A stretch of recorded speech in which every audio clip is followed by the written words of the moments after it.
Good evening, and welcome back to the Somnorian. Wherever you are, a bed, a couch, a train seat, a desk you should have left 3 hours ago, the lamp is low here, and the fire is doing what fires do, which is mostly ticking and occasionally collapsing in on itself with a small apologetic sound. Tonight we're going to talk about knights, and specifically about all the things they actually did, which is not quite the same subject as the things we think they did. Before we begin, if you enjoy this, genuinely enjoy it, not out of a vague sense of obligation, a like helps more than you'd think, and if you'd like more of it, subscribe, and tell me where you're watching from. I always read them. Somebody last time was listening in a lighthouse, which I am still thinking about. Right. Let's begin where every night began, which is with a 7-year-old boy being handed to a stranger, because that is the part nobody puts in the films. The knight arrives on screen fully formed, armoured, mounted, 32 years old, weary, magnificent, and he seems to have simply occurred the way weather occurs. But he did not occur. He was manufactured over roughly 14 years by a process that began when he was small enough to need help with his own shoes, and that process started with his mother watching him ride away down a road toward another family's house, in some cases never to live under her roof again. The age varies by source and by century and by how much the family liked the child, but 7 is the number that keeps coming back.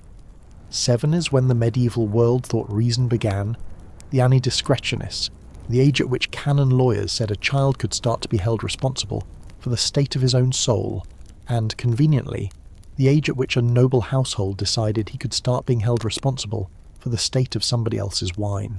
Ramon Llull, the Majorcan philosopher who wrote the Libre de l'Ordre de Cavalleria around 1275, the Book of the Order of Chivalry, which became the closest thing the profession had to a manual and which William Caxton was still printing in English 2 centuries later, says the son should be put to service young, because the habits of the body are laid down early, and because a boy who has never held a horse's bridle at 8 will never truly trust one at 20. He's talking about muscle memory. He just doesn't have the phrase. So off the boy goes. Usually to an uncle or a cousin or a lord to whom the family owes service or wants to owe service. The whole thing is a networking arrangement dressed up as an education, and everyone involved understands this perfectly. He arrives at a castle or a manor house with a small bundle of clothes and a horse he probably shares, and he is now a page, garçon, valet, donzelle, depending on where you are and who's writing it down.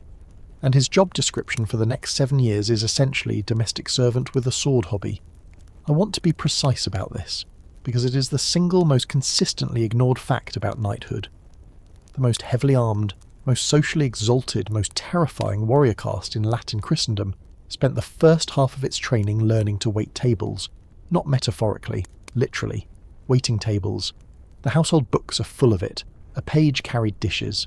A page poured wine, and pouring wine was not a simple matter of tipping a jug, because you were expected to do it with the cup held below the level of the lord's chin and the flagon at an angle that didn't spatter, and to do it without looking directly at his face for longer than was polite, and to do it while walking backward if the room's geography demanded it.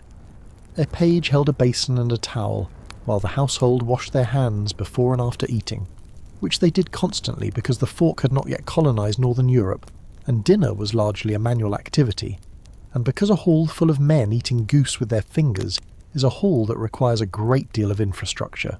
A page learned the order of the table, which is to say he learned rank, which was the real curriculum, who sat above the salt and who sat below it, who was served first, whose cup was refilled before whose, and how many places down the board you had to go before you stopped bothering with the good bread.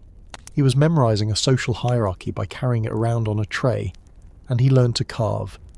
This is my favourite part, and I need you to appreciate the vocabulary, because English once had a dedicated verb for the dismemberment of every animal that might land on a table, and a boy training to be a knight had to know all of them. You did not cut a swan. You lifted a swan. You reared a goose. You unlaced a rabbit. A crane was displayed. A heron was dismembered. A peacock was disfigured. That's the actual term from the 15th century Boke of Curving. And a pike was splatted and a chicken was frushed. And if you brought a herring to the table, you tamed it, which raises questions the manuscript does not answer. The Boke of Curving, printed by Wynkin de Worde around 1508, but codifying a much older practice, lists dozens of these. Somewhere in England there was a 14-year-old boy who could put a lance through a man's breastplate at a canter, and who also knew, without hesitating, that a lobster is barbed. The comedy here is real, but it's shallow, and underneath it there's something that actually explains the medieval nobility better than most things do. Carving was not menial, carving was a privilege. In a great household, the carver stood at the lord's right hand, handled a knife, in the presence of the most important person in the room, and touched the food before the lord did, which in a world thoroughly nervous about poison was a statement of trust roughly equivalent to being given the keys to somebody's house. Kings had carvers who were earls. The office of carver survived at the English court for centuries as a purely ceremonial dignity long after anyone needed help with a swan. So when a 7-year-old was handed a towel and told to stand behind a chair, he was not being humiliated. He was being inducted. The service was the point. The whole edifice of chivalry, from the top down, was built on the idea that serving a superior is honourable, and the way you taught a child that idea was not by explaining it to him, but by making him do it for 7 years until it was in his hands. He also, and I say this with sympathy, slept badly. Pages commonly slept in the hall or on a pallet at the foot of the bed of the man they served, on straw, under whatever they'd worn that day, in a room with the fire banked and the dogs in it. Privacy, in the modern sense, was not a thing that existed for anyone in that building, including the lord. It just existed even less for the boy on the floor. Now, the other half of the day. Because the household training was real, but it ran in parallel with the physical training, and the physical training started immediately and never stopped. And here the sources get genuinely fun, because a lot of what we know comes from men who were doing it, writing it down for their own sons, with the particular exasperated specificity of a man who has watched somebody get this wrong. Geoffroy de Charny is the one to read. He was a French knight. He wrote his Livre de Chevalerie around 1350, and he was, this is not a small credential, the man who carried the Oriflamme, the sacred war banner of the kings of France, at Poitiers in 1356, where he was cut down defending King John II. He died with the banner. He is also, incidentally, the first documented owner of the cloth we now call the Shroud of Turin, which is a sentence I am going to leave sitting there and walk away from. And Charny's book, which is mostly a long and rather melancholy meditation on the fact that the profession is harder and less glamorous than young men think, has a passage where he simply lists the things a young man must be able to do, and it reads like a modern strength and conditioning program written by someone very tired. Run, jump, throw the stone and the javelin, wrestle. Climb, he specifies climbing, and he means walls and ropes and ladders, because a knight who could not get over a wall was of limited use at precisely the moment he was most needed.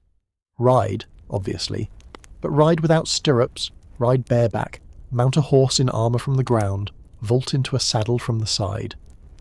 The 14th century French marshal Jean Le Mange, called Boucicaut, has a biography, written by an admirer, so salted, that describes his training regime in loving detail. He would somersault in full mail with only his helmet off, do a standing jump onto a warhorse in armour, climb the underside of a ladder using his hands alone, and scale a wall between 2 other walls by bracing against both. He would run for miles to build wind. He would swing a heavy axe repeatedly to build the specific endurance you need to swing a heavy axe repeatedly. Read that list again, and notice what it is. It is calisthenics. It is a man doing pull-ups. The apex predator of the 14th century, the walking castle, the thing that broke armies. He got there by doing bodyweight exercises in a courtyard until he could climb a ladder from underneath. There is no secret. There was never a secret. He just trained like a maniac for 20 years and hoped nobody shot him.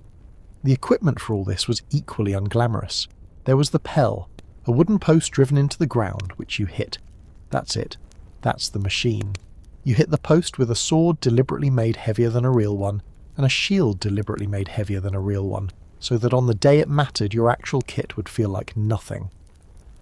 Vegetius recommended this in the Epitome Rei Militaris in the 4th century, and medieval readers copied him diligently for 1,000 years, and the English were still legislating for it under Henry VIII. A boy hit a post several thousand times a week. He aimed at specific points on it: the head, the flank, the leg. Because the post did not move, and therefore precision was the only thing you could improve. He hit the post when it rained. The post was, in the most literal sense possible, his childhood.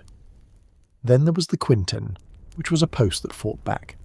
A pivoting arm on a swivel, a shield on one end and a weight on the other, a sandbag, a sack of earth, sometimes a wooden club, sometimes, if the household had a sense of humour, a crudely carved head.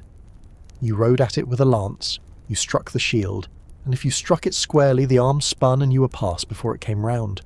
If you struck it badly or slowly or off-centre, the arm spun and the weight caught you across the back of the shoulders and put you into the dirt in front of everyone you knew.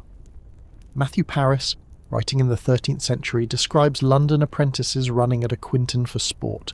It was, in other words, a machine specifically engineered to publicly humiliate a teenager for being marginally too slow, which means the medieval world independently invented both the dummy and the concept of getting absolutely bodied by it in front of your friends.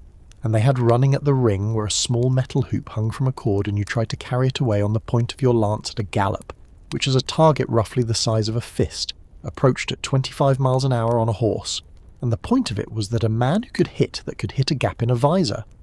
Which brings us to the horse, because the horse is where the money goes, and the horse is where a great deal of the boy's actual education went too. He would have started on something small and forgiving and worked up. He was not learning to ride in the sense that you and I mean it. He was learning to fight from a horse, which is a completely different skill, because it means both hands are busy, one holding a shield or a rein you can barely use, one holding a lance or a sword, and the horse must therefore be steered with the legs, the seat, the weight, the voice. Medieval war saddles had a high cantle at the back and a raised pommel at the front, so that the rider sat inside the saddle rather than on it, effectively wedged in place, with long stirrups and straight legs, braced, because when a lance couched under your arm strikes a man at combined speeds of 35 miles an hour, the entire force of that impact travels through your body into the saddle, and the saddle's job is to stop you exiting the horse backwards like a cork. The technology of the couched lance, the lance held tight under the armpit rather than thrown or jabbed, is what turned a man on a horse into a projectile with a rider attached, and it depended entirely on the stirrup, the saddle, and about a decade of a boy's life. He fell off constantly. That is not speculation. Falling off is what happens when you learn this, and it happened in a courtyard, in front of grooms and other boys, and then he got back on. Somewhere in his teens, 13, 14, 15, the sources are relaxed about it. The page became a squire, and this is where the job changes from learning to doing, adjacently. The word is esquire, from scuterius, shield-bearer, and that is exactly what he was. He carried the shield, he carried the helm, he led the destrier, the great warhorse, which the knight did not ride on the road because you don't waste your Ferrari on the commute. The knight rode a palfrey, an easy ambling road horse, and the squire led the expensive one alongside, saddled, fresh, for the 20 minutes a year when it was needed. The squire looked after the armour, and this is not a footnote. Mail rusts if you look at it wrong. The standard medieval method of cleaning it was to put the whole hauberk in a barrel with sand and vinegar or urine, and roll the barrel, or shake it for as long as it took, which is an entire evening of a young man's life, in a yard, rolling a barrel full of iron and sand so that his lord's shirt does not turn orange. He oiled things. He mended straps. He knew, by the end, exactly how every piece of that armour went on and in what order, because he was the one who put it on. And the arming of a knight took a real amount of time and could not be done alone. You start from the skin, hose, a padded arming doublet with laces, points, sewn or pierced at the shoulders, elbows, knees, so that plate can be tied directly to the fabric. Then the mail, or the pieces of it. Then the plate from the feet upward, because you want the man standing as long as possible before he has to bend at the waist in a breastplate, which he can barely do. Sabatons, greaves, cuisses, the fold, the cuirass, the pauldrons, vambraces, gauntlets, and last of all the helm. And the whole thing is a conversation between two people, the knight lifting an arm, the squire pulling a lace tight, the knight rolling a shoulder to check the articulation, and the squire adjusting it half an inch. 2 men, 20 minutes every morning of a campaign.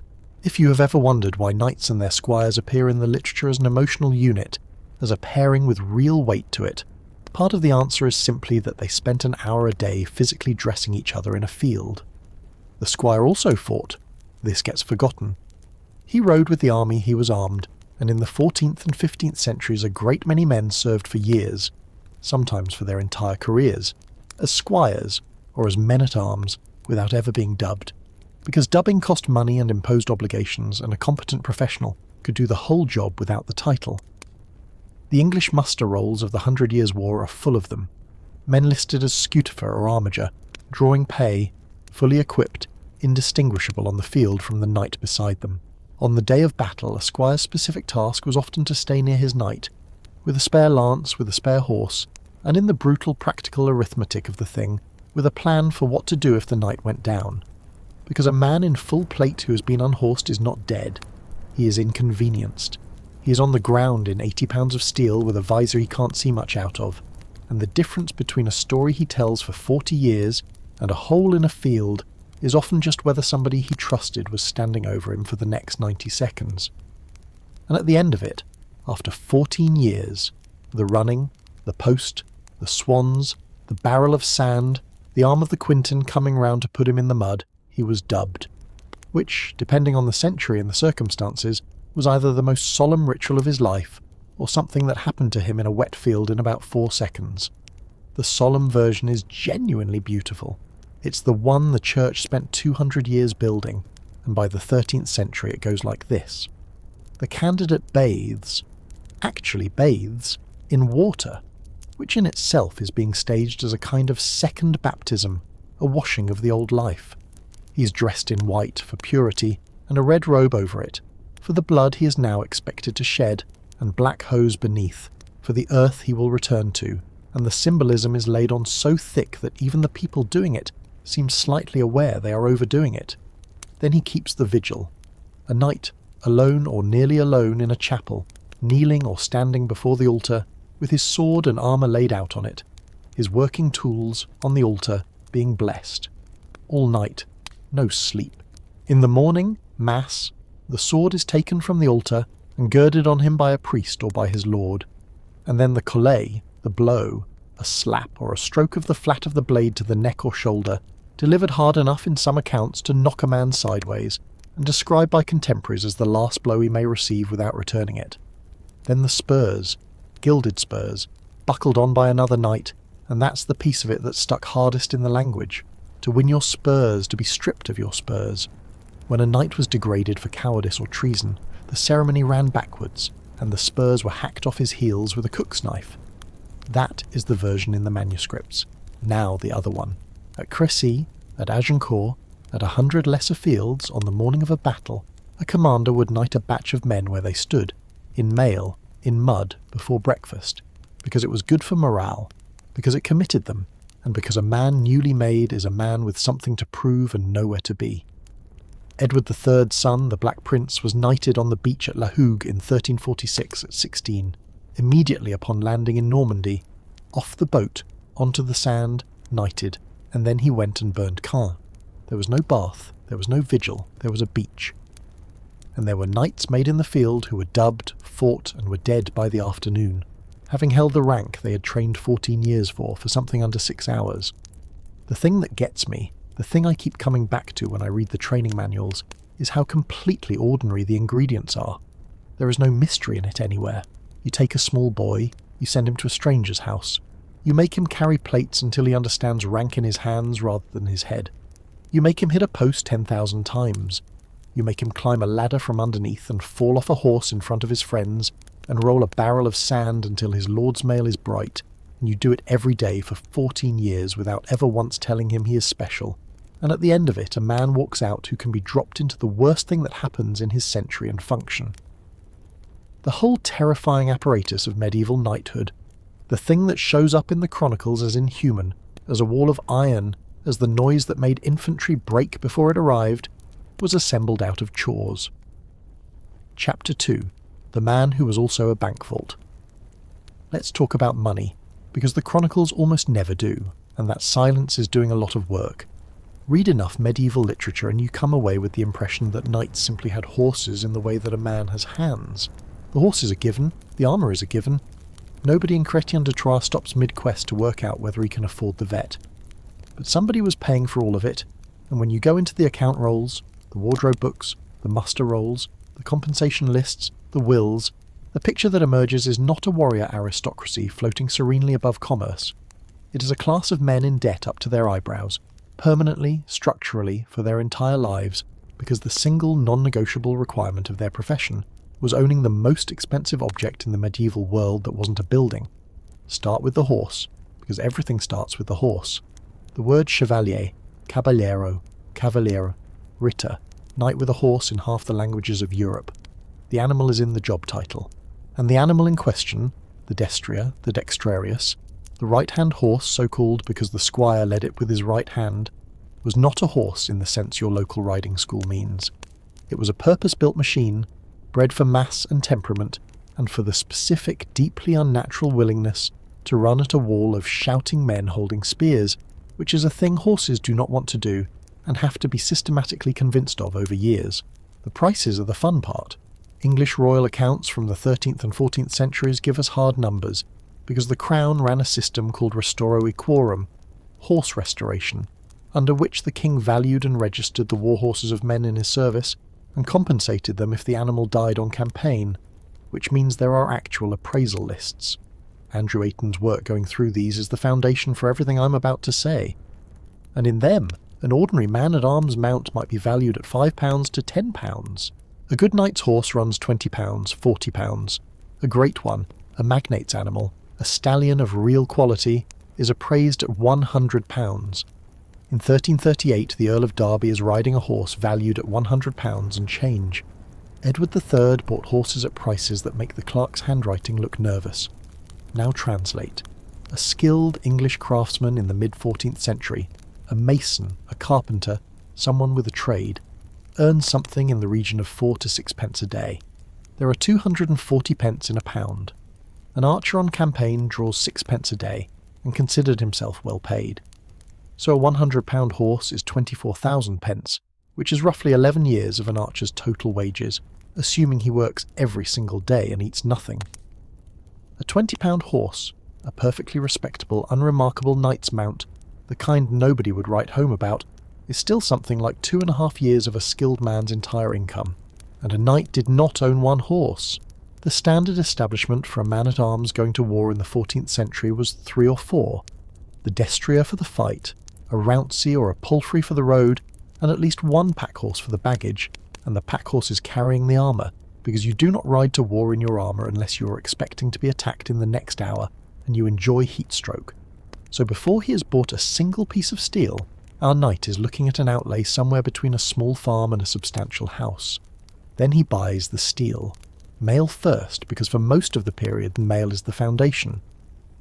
A hauberk, the long mail shirt to the knee with sleeves, is somewhere between 20,000 and 50,000 individual rings, depending on ring size and how much of the man it covers, and every single one of those rings has been drawn as wire, coiled, cut, punched, or riveted closed by hand.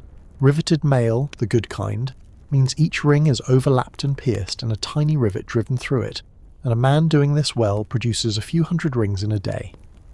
The arithmetic is unforgiving. A hauberk is months. It is the labour of one skilled worker for a substantial fraction of a year on one shirt. This is why mail is inherited, why it appears in wills as a bequest by name, why it is stripped from the dead on battlefields within minutes, and why the 11th century ecclesiastical history of Orderic Vitalis can casually mention a hauberk's value in a way that assumes the reader knows it is a lot.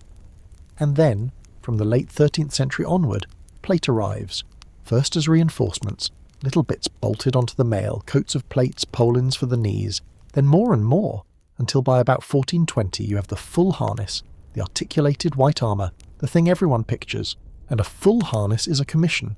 It is bespoke.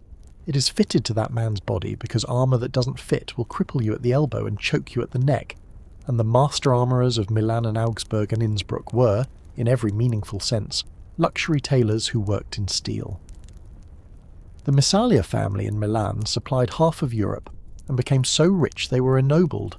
Armourers, ennobled on the proceeds of armouring the nobility, which is a sentence I want you to sit with for a moment. The Helmschmied dynasty in Augsburg did the same.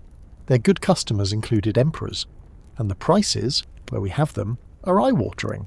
A top-tier Milanese or German harness in the 15th century could run to the equivalent of many years of a skilled man's wages, and a decorated one, etched, gilded, engraved, the kind Maximilian I commissioned, moves out of the category of equipment entirely and into the category of sculpture you can be stabbed in.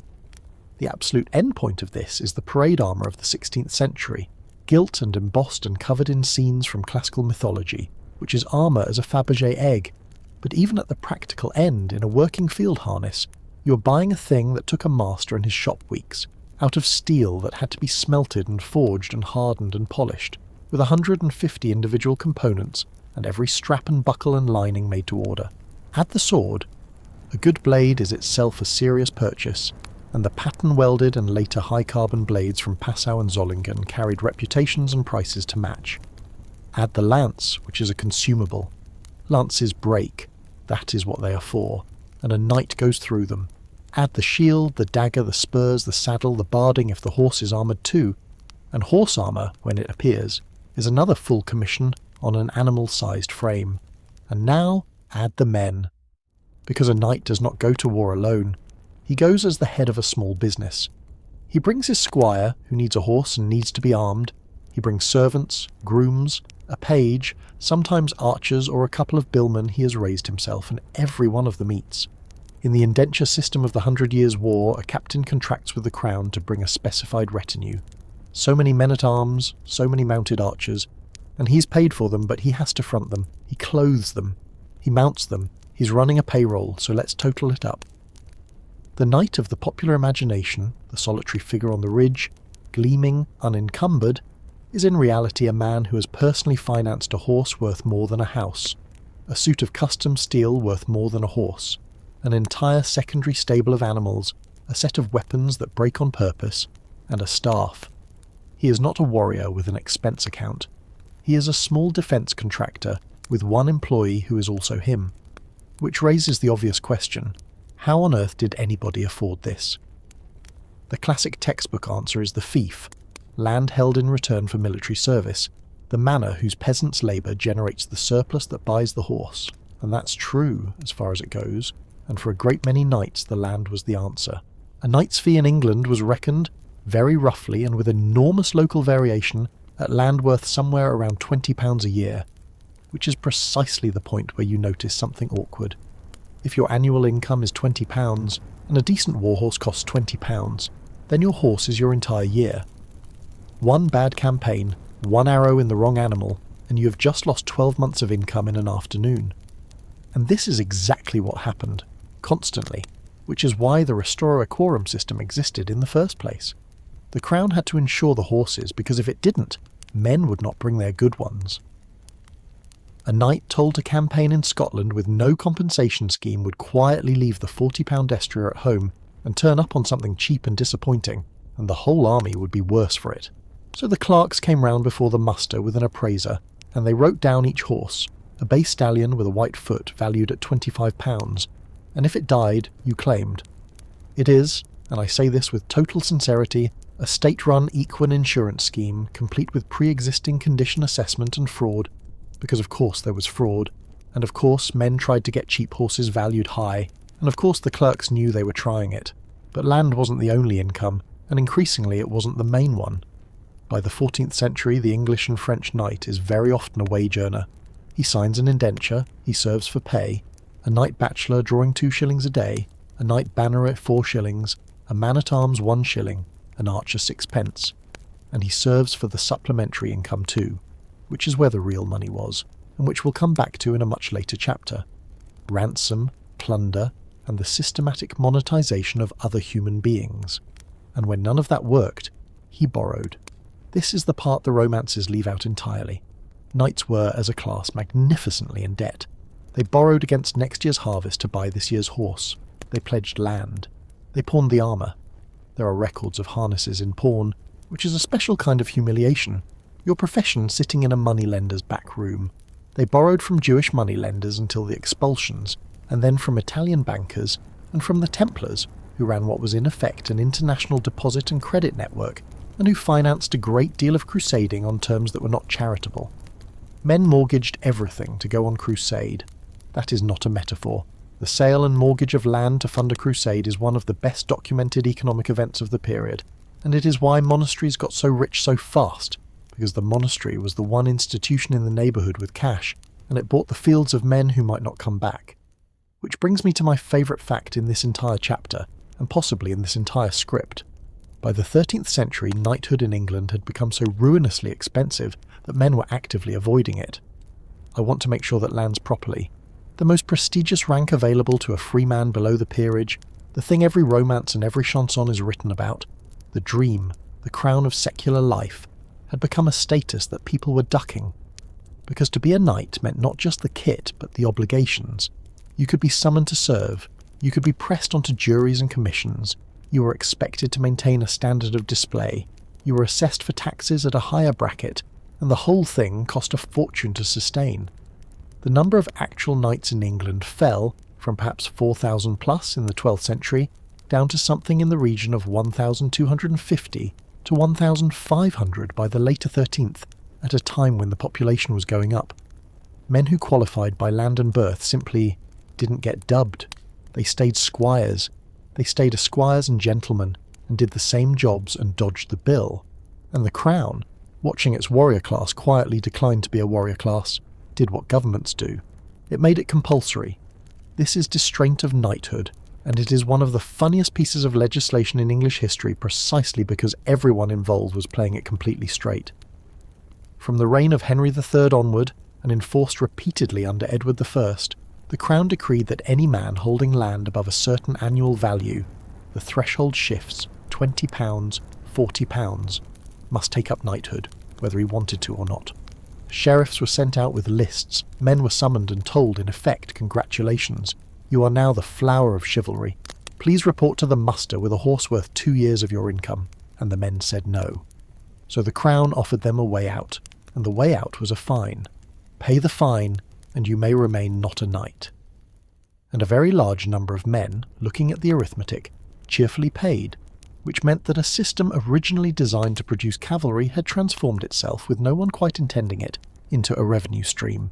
The Crown was no longer really trying to make you a knight. The Crown had discovered it could make more money selling you the right not to be one. Charles I was still doing this in 1630, reviving the medieval distraint 400 years later purely as a fundraising exercise, fining gentlemen who had failed to turn up to be knighted at his coronation. It is one of the grievances that helped him lose his head. A fee for not being a knight was still generating national resentment in the age of the telescope, and once you see the money, the culture starts making a great deal more sense. Take the destrier again, the horse the knight cannot afford and must have, and notice how it is treated. It is not ridden on the road, it is not used for hunting, it is led on the right hand by a boy, saddled and idle, for weeks, so that it will be fresh for a quarter of an hour of actual use. It is fed grain, not just grass, which is itself an expense.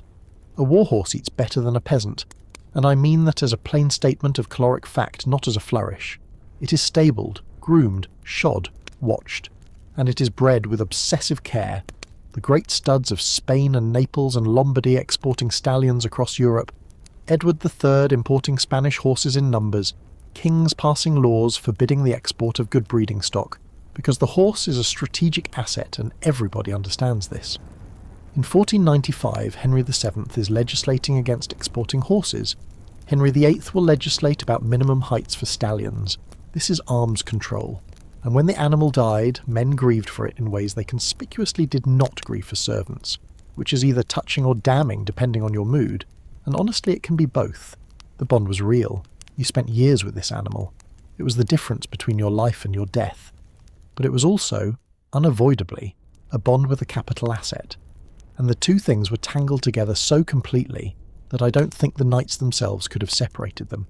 Look at the tournament through this lens and it changes shape entirely, which we'll get to properly. Look at the chevauchée through this lens and it changes shape entirely. Look at ransom through this lens, and it stops being a quaint custom and becomes an obvious, rational, industrial solution to a cash flow problem. You have spent your entire fortune equipping yourself. You're in a foreign country, and standing in front of you is another man who has also spent his entire fortune equipping himself, and he is currently, technically, portable. Even the heraldry is money. The coat of arms, which we tend to read as pure symbol, as identity, as poetry, is at bottom a branding problem solved by a class of men who needed to be individually identifiable, at 300 yards while wearing a steel bucket, for reasons that were substantially financial. If nobody can tell who you are, nobody can ransom you, nobody can pay you, and nobody knows whose retinue just took that hill.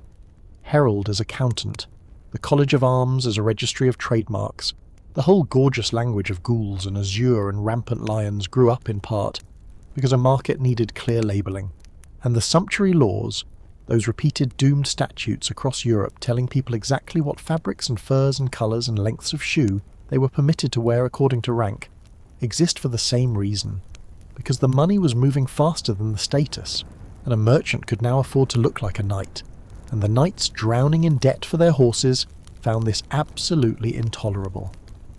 Edward III's Parliament passed one in 1363. It failed. They kept passing them for 2 centuries. They kept failing. The most consistent lesson of medieval sumptuary law is that you cannot legislate people out of buying nice things. So here is the man, when you strip the poetry off. He owns an animal he cannot afford, insured by the state. He wears a custom-fitted steel suit made by an artisan wealthier than he is, possibly on credit, possibly currently in hock. He carries weapons designed to be destroyed. He supports a staff. His income comes partly from land worked by people he will never speak to, partly from wages paid by a king who is himself borrowing from Florentine bankers, and partly, increasingly, from capturing other men and charging their families for the privilege of getting them back. And the thing he is most likely to be legally compelled to do by his own government is pay a fine for not being what he is. He is not outside the economy. He is the most leveraged position in it. Chapter 3. Tournaments. Legalised mass brawls in a field. The word tournament has been ruined for us, and I mean that quite specifically. Say it now and you get a picture. 2 men, 2 lances, a wooden barrier down the middle, a lady and a hennin dropping a handkerchief, the crowd on tiered seating, everything neat and rectangular and containable. That is the joust, and the joust is late. It is the 15th century, it is the decadent, gorgeous, over-organised end of the story, and it bears roughly the same relationship to the original tournament that a boxing match bears to a bar fight. The original tournament, the tournoi, the hastelude, the thing that terrified 2 centuries of popes, was a battle. Not a metaphorical battle, an actual one, fought between 2 armies of real knights, on a real landscape, across open country, with woods and villages and streams in it. Sometimes for an entire day, with hundreds of men on each side and no boundaries to speak of beyond a few designated safe zones, where you could go to catch your breath and have your armour hammered back into shape. This was the melee, and it is where the money was. Here is how one worked, in northern France in the 1170s, which is the Golden Age. 2 sides form up, usually along regional lines, the Knights of Anjou against the Knights of France, the English against the Flemings, whatever the local rivalry supported. They gather at an agreed spot between 2 towns.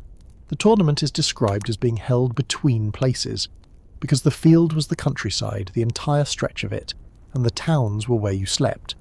There are resettes, refuges, roped or fenced enclosures where a man could retire, and where you were not supposed to attack him.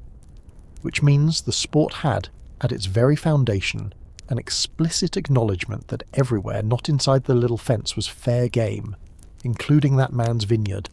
Then they charge.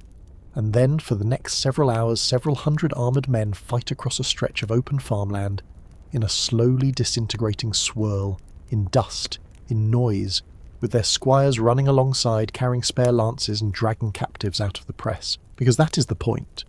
That is the entire point. You were not fighting to score, you were fighting to capture.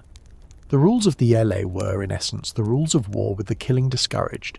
You took a man prisoner, and you took his horse and his armour, and then he, or his family bought him back. His horse was yours, his harness was yours, the ransom was negotiable. A knight who had a good day at a tournament went home with several horses he did not own that morning, several suits of armour, and the promissory notes of a number of extremely irritated Flemings.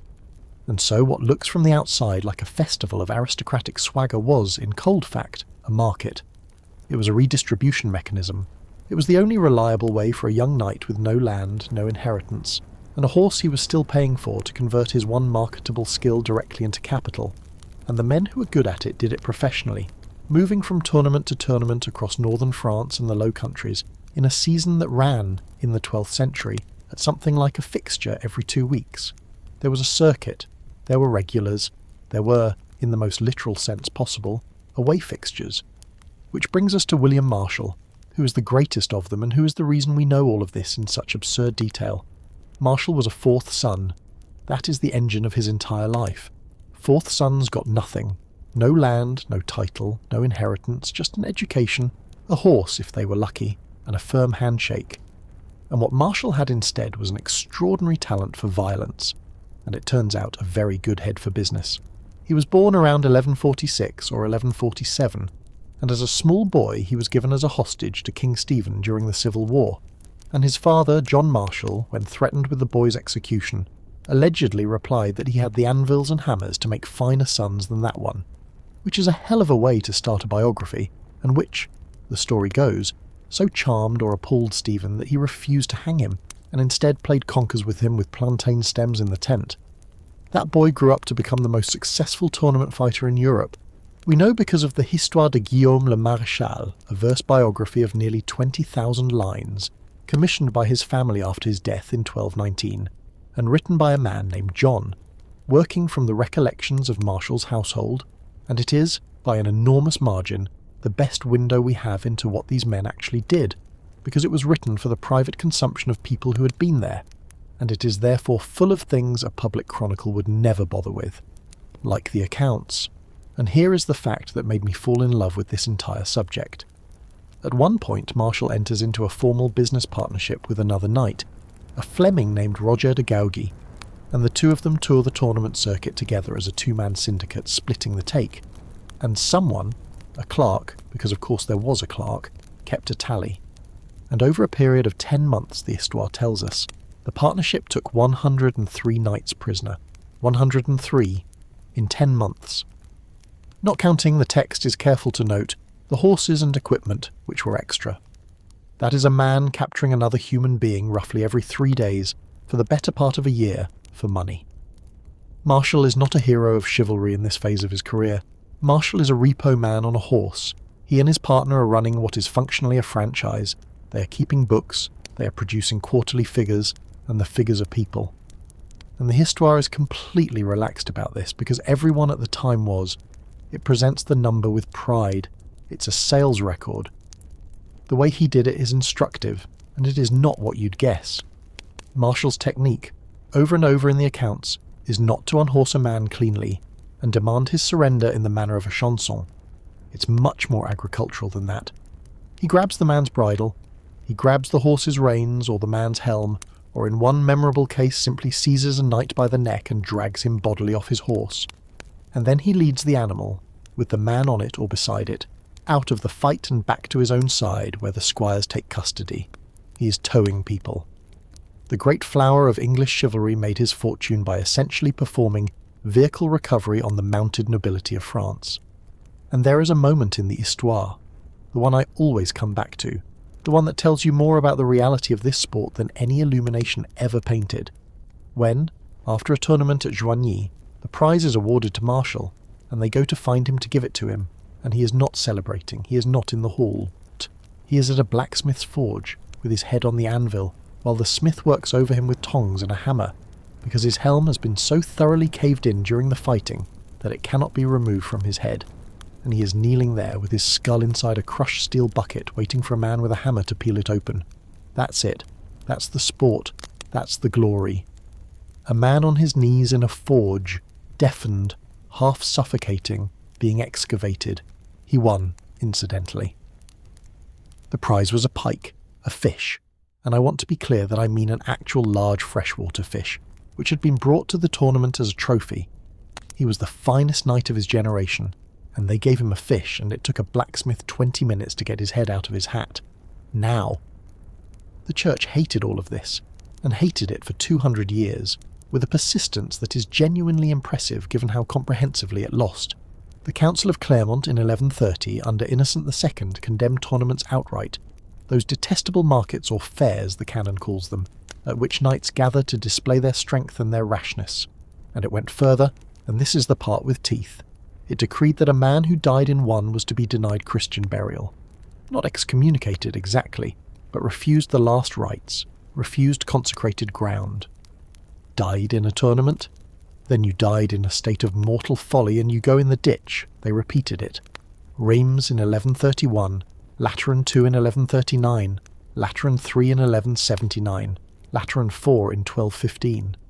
The Church condemned tournaments at 4 successive ecumenical councils across nearly a century, which is not the behaviour of an institution that is winning. You do not need to ban something 5 times if the ban worked the first time, and the knights, faced with the direct and repeated threat of eternal damnation and an unmarked grave, considered the matter carefully and continued to hold tournaments every 2 weeks. They got round it mostly with the sacrament of confession and a lot of optimism, and by the pragmatic observation that the local bishop was frequently the brother of somebody competing. And eventually, in 1316, John the 22nd simply gave up and lifted the prohibition, at which point the Church's 200-year campaign against organised aristocratic violence concluded with the Church losing, which I think is worth sitting with for a moment. Rome, at the height of its authority, told the knightly class to stop 5 times, and the knightly class said no. The Crown's position was more complicated and more interesting because kings had a genuine problem here. On one hand, tournaments were military training and the best available. They kept men sharp, they taught the massed cavalry charge, they taught men to fight in formation and hold a line and follow a captain in chaos, which is precisely what you cannot learn by hitting a post. Roger of Hoveden, writing at the end of the 12th century, says it outright, that a knight cannot shine in war who is not prepared for it in tournaments, and that a man must have seen his own blood flow and felt his teeth crack under an opponent's fist before he can be trusted in a real fight. That is a professional opinion from a chronicler with access to the court, and it is completely correct. On the other hand, a tournament is a legal gathering of several hundred armed men in the countryside with grudges away from the king. And if you are a 12th century monarch with a nervous disposition, that is not a sporting fixture, that is a staging area. So England banned them, more or less, for decades. Henry II prohibited tournaments in England, which is why the English tournament circuit of the 1170s and 80s took place in France, and why Marshal and the young Henry, the young king, went across the Channel to compete, and why the Histoire is full of English knights on tour like a very violent rugby team. And then Richard I, who was broke as usual, and who was constitutionally incapable of disapproving of anything involving lances, legalised them in 1194 and, being Richard, immediately monetised them. He licensed 5 sites, 5 specified and no others, between Salisbury and Wilton, between Warwick and Kenilworth, between Stamford and Warrenford, between Brackley and Mixbury, and between Blyth and Tickhill. You had to hold your tournament at one of these, and you had to pay for a licence, on a sliding scale by rank. An earl paid 20 marks, a baron 10, a landed knight 4, a landless knight 2. You paid the crown for permission to go and get your head stuck in a helmet. It is a licensing regime. It is the medieval English state discovering 300 years before anyone used the phrase that if you cannot ban a vice you may as well tax it, and charging a landless knight, a man with, by definition, nothing, 2 marks for the privilege of trying to earn some. Richard also required the participants to swear to keep the peace, and crucially gathered the names, because if you are going to have several hundred armed men in a field, you would at least like a guest list. And the reason the Crown was nervous is that the fears were entirely justified. Tournaments killed people, constantly. The melee was fought with weapons that were sometimes blunted, a plaisance, arms of courtesy, rubated blades, coronal-tipped lances with a little crown of prongs instead of a point to spread the impact, and sometimes not. Fighting à outrance, at the utmost, meant war weapons, and men fought that way regularly, either by agreement or because the agreement broke down at about the 90-minute mark when everyone was furious. And even with blunted arms, the physics does not care. A man falls off a horse in 60 pounds of iron and is then trampled by 400 more. A lance shatters and a splinter of ash goes through a visor slot. Geoffrey of Brittany, the son of Henry II, a king's son, was killed at a tournament in Paris in 1186, trampled to death under the horses at 27. Florent of Hainaut, Count Philip of Flanders' brother-in-law, died. In 1241, at Neuss near Cologne, an account speaks of dozens dead. The numbers in the chronicle are probably inflated, they always are, but the shape of it is real. 60-odd men in a single afternoon, in a sport. Men died of heat. That is one of the quiet horrors here. You fight for hours in summer in iron, and men simply collapsed and cooked inside their own armour and were dragged out already gone with no wound on them at all. And this is a sport. This is what they did on their weekends. The joust, thing we all picture, grows out of all this slowly, and it grows because the melee was frankly ungovernable. The joust is the melee domesticated. One man against one man, a defined run, a scoring system. By the 15th century you have the tilt, that wooden barrier down the centre, and it is a genuine safety innovation. It stops the horses colliding, which is what killed the horses, and it forces a consistent angle of impact, which makes the whole thing scoreable. You have score checks, actual surviving scoring documents, with marks tallied for breaking a lance on the body, more for a lance broken on the helm, and penalties, real penalties, for striking the barrier or striking a horse, which was severely frowned upon. Armour changed to suit it. This is one of my favourite pieces of evidence for how completely the sport professionalised, because you can hold it in a museum. Jousting armour diverges from war armour. It becomes specialised, a massive reinforcing plate over the left shoulder and chest, the Grand Guard, because that is where you get hit and only where you get hit. A frog-mouthed helm, bolted to the breastplate, with a vision slit angled so that you can only see out of it when you lean forward, meaning the rider crouches to aim, and then at the moment of impact sits up straight, and the slit rotates away from the incoming lance point. A helmet designed so that you're blind at exactly the instant you're struck, on purpose, because being blind is safer. Some German jousting harness weighs upwards of 100 pounds, and the man wearing it can barely move, and does not need to because he's only going to do one thing, which is to say they built sports equipment. They built dedicated, purpose-designed, functionally useless in war sports equipment, and they bought it at enormous cost, and they had it engraved, and around it grew everything else. Pageantry, the tribunes, the ladies, the padam where a knight would hold a bridge or a road for a month and challenge all comers, the elaborate fictional themes where men dressed as knights of the Round Table, because the Round Table had never existed, and was therefore infinitely easier to live up to. René of Anjou wrote an entire manual on how to stage one properly, with diagrams. Henry VIII spent money on tournaments that would make your eyes water, and jousted himself. And in 1536 he was unhorsed and lay unconscious for 2 hours. And there is a serious historical argument that the man who broke England's church did so partly because of a head injury sustained in a game.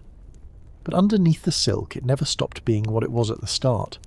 Because here is the thing about the Histoire de Guillaume le Maréchal, and the thing I want to leave you with about tournaments generally. That verse biography is a work of chivalric literature. It is a hymn to the perfect knight, the greatest of them, the man whom the Archbishop of Canterbury called the best knight who ever lived, a man who served 5 kings, who ended his life as Regent of England, who at 72 led a cavalry charge at Lincoln and had to be reminded to put his helmet on because in his excitement he had forgotten it. And its proudest boast, the number it wants you to remember, the tally it puts on the record with evident satisfaction, is 103 men in 10 months captured and sold back. That was never a contradiction to them. That is the part we invented later. Chapter 4. The vow, the bird, and the pledge to do something stupid. Right. Settle in for this one, because we are now leaving the world of things that are merely expensive and violent, and entering the world of things that are genuinely, structurally insane, and I mean that with affection. The medieval knight had a problem, and the problem was this. Honour is invisible. You cannot show anybody your honour. You cannot lay it on the table. It exists entirely in the heads of other people, and it therefore has to be demonstrated continuously in public, or it evaporates, and the mechanism they developed for demonstrating it over several centuries was the vow. And the vow, as a technology, has one fatal design flaw, which is that it is made before the thing happens, by a man who is trying to impress the room. You can already see where this goes. Let's start at the top, with the most magnificently ridiculous of them, which is the vow sworn on a bird. This is a real, documented, recurring aristocratic ritual, and it works like this. At a great feast, Christmas, a wedding, the eve of a campaign, a cooked bird is brought into the hall. Not just any bird, a noble one. A peacock, ideally, roasted and then reassembled inside its own skin and feathers, so that it appears to be alive and glowing, sometimes with its beak gilded, sometimes, this is a genuine culinary practice, with a wick of camphor-soaked cotton in its mouth. lit so that the dead peacock arrives at the table breathing fire, or a pheasant, or a swan, or on at least one very famous occasion, a heron, which was chosen deliberately as an insult, and we'll get there. The bird is carried in by a lady, or a procession of them with music. It is set before the assembled knights, and then, one by one, each man rises, places his hand on the bird, on the actual roast bird, and swears a vow. He swears what he will do in the coming war. He says it out loud, in front of everyone, in front of the women, in front of his rivals, in front of his king, and then the bird is carved and everybody eats it, and the vows are now, socially and in many cases legally, binding. The peacock was chosen because it was reckoned the proudest of birds, the most beautiful, and there was a widespread medieval belief that peacock flesh did not rot. Augustine himself reports having tested this, having kept a cooked peacock and found it a year later more or less unchanged, which tells us something about Augustine and something about the peacock. And the incorruptibility of the flesh was taken as a fitting emblem for the incorruptibility of a promise. So, an unrotting bird as a notary public. Fine. Wonderful. I have no notes. The problem obviously is what men swear when they have been drinking since noon, and are being watched by everybody they have ever wanted to impress, and the man 3 seats down has just sworn something very impressive indeed. Because the vows escalate. That is the mechanism. That is the whole engine. It is a room full of competitive men taking turns, in sequence, and each one has heard all the previous ones, and each one therefore has to go further. The Vows of the Heron is the great set piece here, and I should be honest with you up front.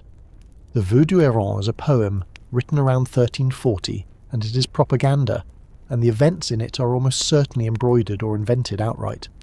But it is invaluable anyway, because it is a satire, and satire only works if the audience recognises the thing being satirised.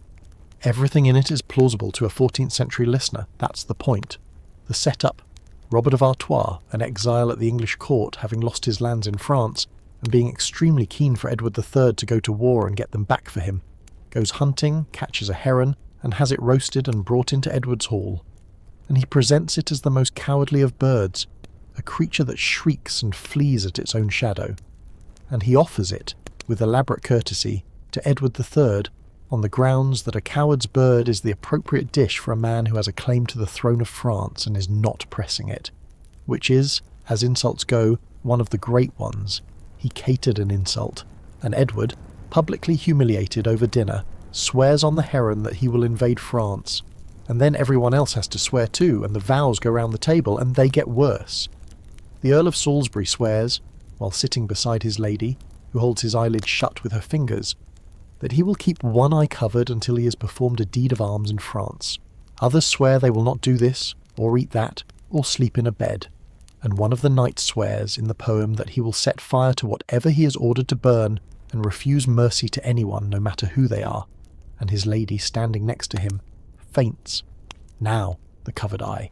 I told you we'd get there, because that one is real. This is not a poetic invention. Sealing up one eye and keeping it sealed, and refusing to open it until you have accomplished a specific feat of arms, is a documented practice, attested independently, and men actually did it. They went about with a cloth or a silk band over one eye, sometimes literally stitched, in the more enthusiastic accounts, voluntarily halving their depth perception and their field of vision for months, sometimes for a year, as a walking advertisement of an unfulfilled promise. English knights are recorded doing it in the 1340s, and you were meant to ask, that was the entire function. The eye patch was a conversation piece. It existed so that a stranger would say, "Why is your eye covered?" and you would get to explain, at length, what you had sworn to do. A man deliberately blinding himself by 50% so that people would ask him about his goals is the most 14th century thing I know, and it is also, if I am honest, exactly what a certain kind of person would do today given the same opportunity. And the covered eye is only the mildest of them, because the family of vows here is genuinely enormous, and they share one common feature. You inflict a lasting, visible, inconvenient penance on yourself, and you carry it around until you have earned the right to take it off. Men vowed not to cut their hair. Men vowed not to shave. The Histoire of William Marshall has a knight who lets his beard grow. Men vowed to wear a chain, an actual iron chain or fetter, on their arm or their leg, until they had fought a specific opponent or performed a specific deed. Jean Lemengre Boucicaut, the man from Chapter 1 with the somersaults, founded, along with 12 other French knights, an entire order in 1399 called the Emprise de l'Escu Vert à la Dame Blanche, the enterprise of the Green Shield with the White Lady, whose members bound themselves for 5 years to defend any noblewoman who came to them with a grievance, and who wore a green shield as the badge of it. 5 years, on the record. A 12-man standing volunteer force for widows and orphans, which is either extremely moving or a very elaborate way of meeting women, and again, I suspect the men involved could not have told you which. There were vows of the Silent Night, not to speak until a deed was done. There were men who vowed to eat standing up. There were men who vowed to sleep on the floor, to eat no meat on a given day of the week, to wear no linen, which is to say, to wear only wool next to the skin, permanently, which anyone who has worn wool next to the skin will recognise as a form of low-grade continuous torture that you have chosen. And underneath every single one of these is the same logic, and it is a logic I find weirdly, uncomfortably admirable. The vow is a commitment device. It is a man who knows perfectly well, that when the moment comes he may be afraid, and who therefore takes the decision away from his future self, in advance, in public, in front of witnesses who will remember. He is making it socially impossible to back out. He is burning his own boats and inviting 300 people to watch him do it. Which brings us to the greatest, most gilded, most gloriously deranged of all of them. And it happened in Lille on the 17th of February, 1454, and it was called the Feast of the Pheasant. Constantinople had fallen the previous year, in May 1453, to Mehmed II. And Philip the Good, Duke of Burgundy, the richest man in Europe, ruler of a state that was not quite a kingdom, and was wealthier than most of the ones that were, decided that Christendom must go on crusade, and that he would lead it, and that the way to launch this venture was to throw the most spectacular dinner party in recorded history. And the accounts of it survive. Olivier de la Marche, who was there, and who helped stage it, wrote it down.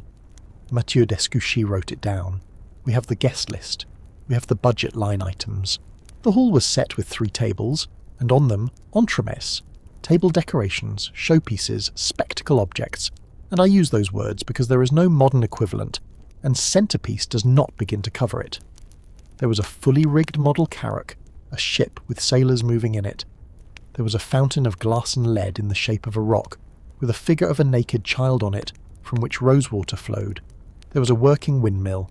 There was a wilderness with a live falcon in it, and a lion, and a serpent. There was a chapel, with a functioning organ and singers inside it, and, this is the one that ruins me, there was an enormous pie, a pastry, and inside the pie were 28 musicians who played.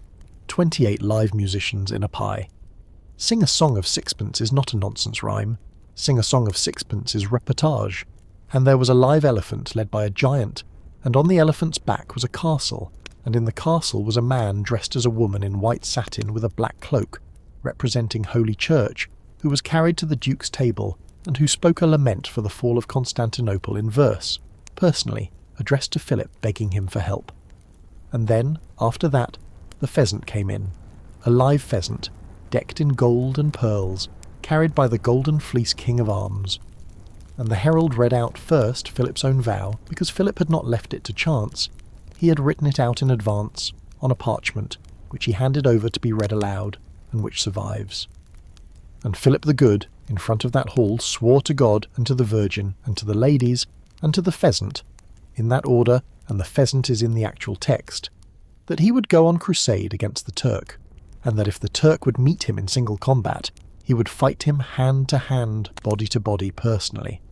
The Duke of Burgundy formally challenged the Sultan of the Ottoman Empire to a fistfight over a bird in front of an elephant, and then everybody else swore, and the vows were written down by clerks, and roughly 100 of them survive, and they are, please believe me, the most extraordinary document in this entire chapter, because you can read the escalation happening in real time.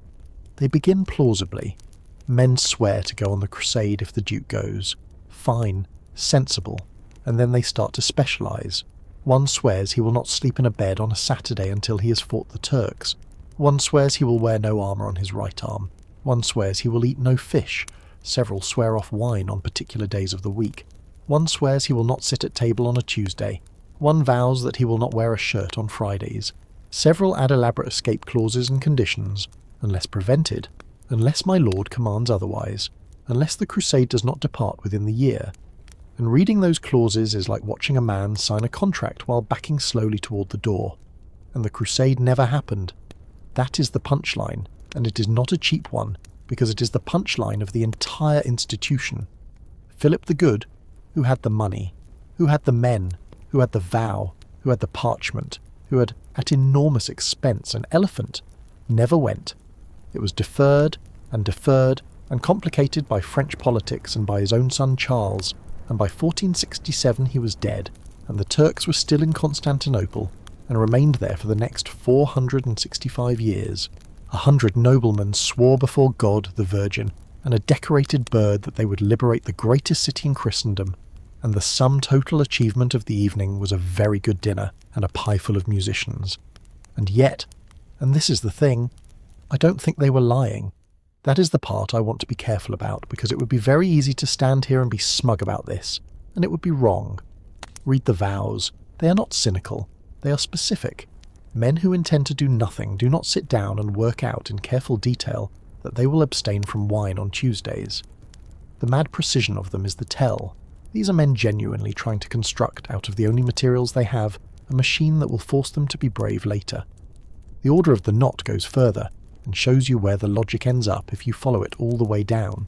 Founded in Naples in 1352 by Louis of Taranto, its statutes required that each knight wear a knotted cord, and that the knot could only be untied, could only be loosened formally, publicly, once he had performed a specified feat of arms, mandatory heroism with a wearable progress bar.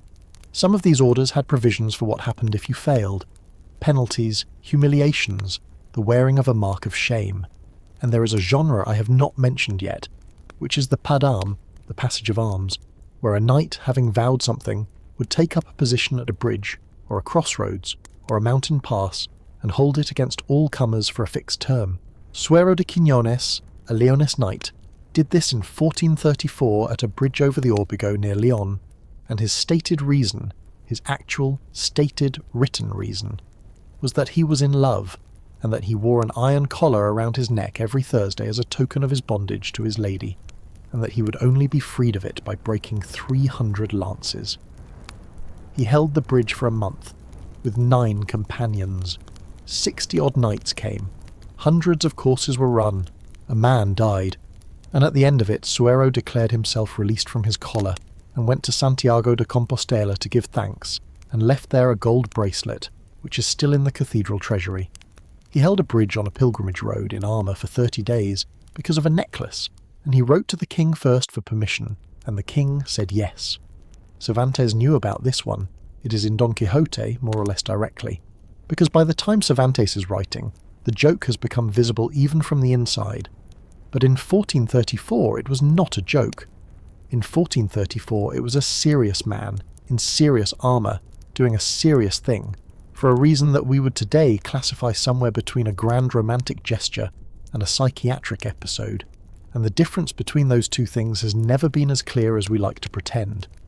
So here is where I've landed on the vows, and I've thought about it a lot. They knew. That is what gets me. They were not stupid, and they were not children, and Chaucer and Cervantes did not invent the observation that this was all slightly absurd. The men doing it could see it too. Geoffroy de Charny, who wrote the manual, spends much of his book quietly noting that the young men swear a great deal and deliver less. The satire of the Vœux du Héron was written for the people it satirizes.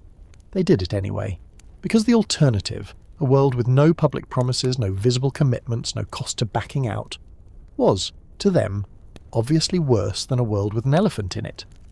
And when Philip the Good stood up in that hall in Lille, in February 1454, with a lament from a woman on an elephant still hanging in the air, and the smell of 28 musicians' pastry in the room, and swore to the pheasant, he meant it. He meant every word of it. He just also never did it. Which is, when you think about it, the most human thing in this entire script. Chapter 5. Judicial Combat and the Case of the Dog. Here is a legal problem, and I want you to take it seriously because they did. It is the year 1150. Two men come before a court. One says the other stole his cow. There is no third witness.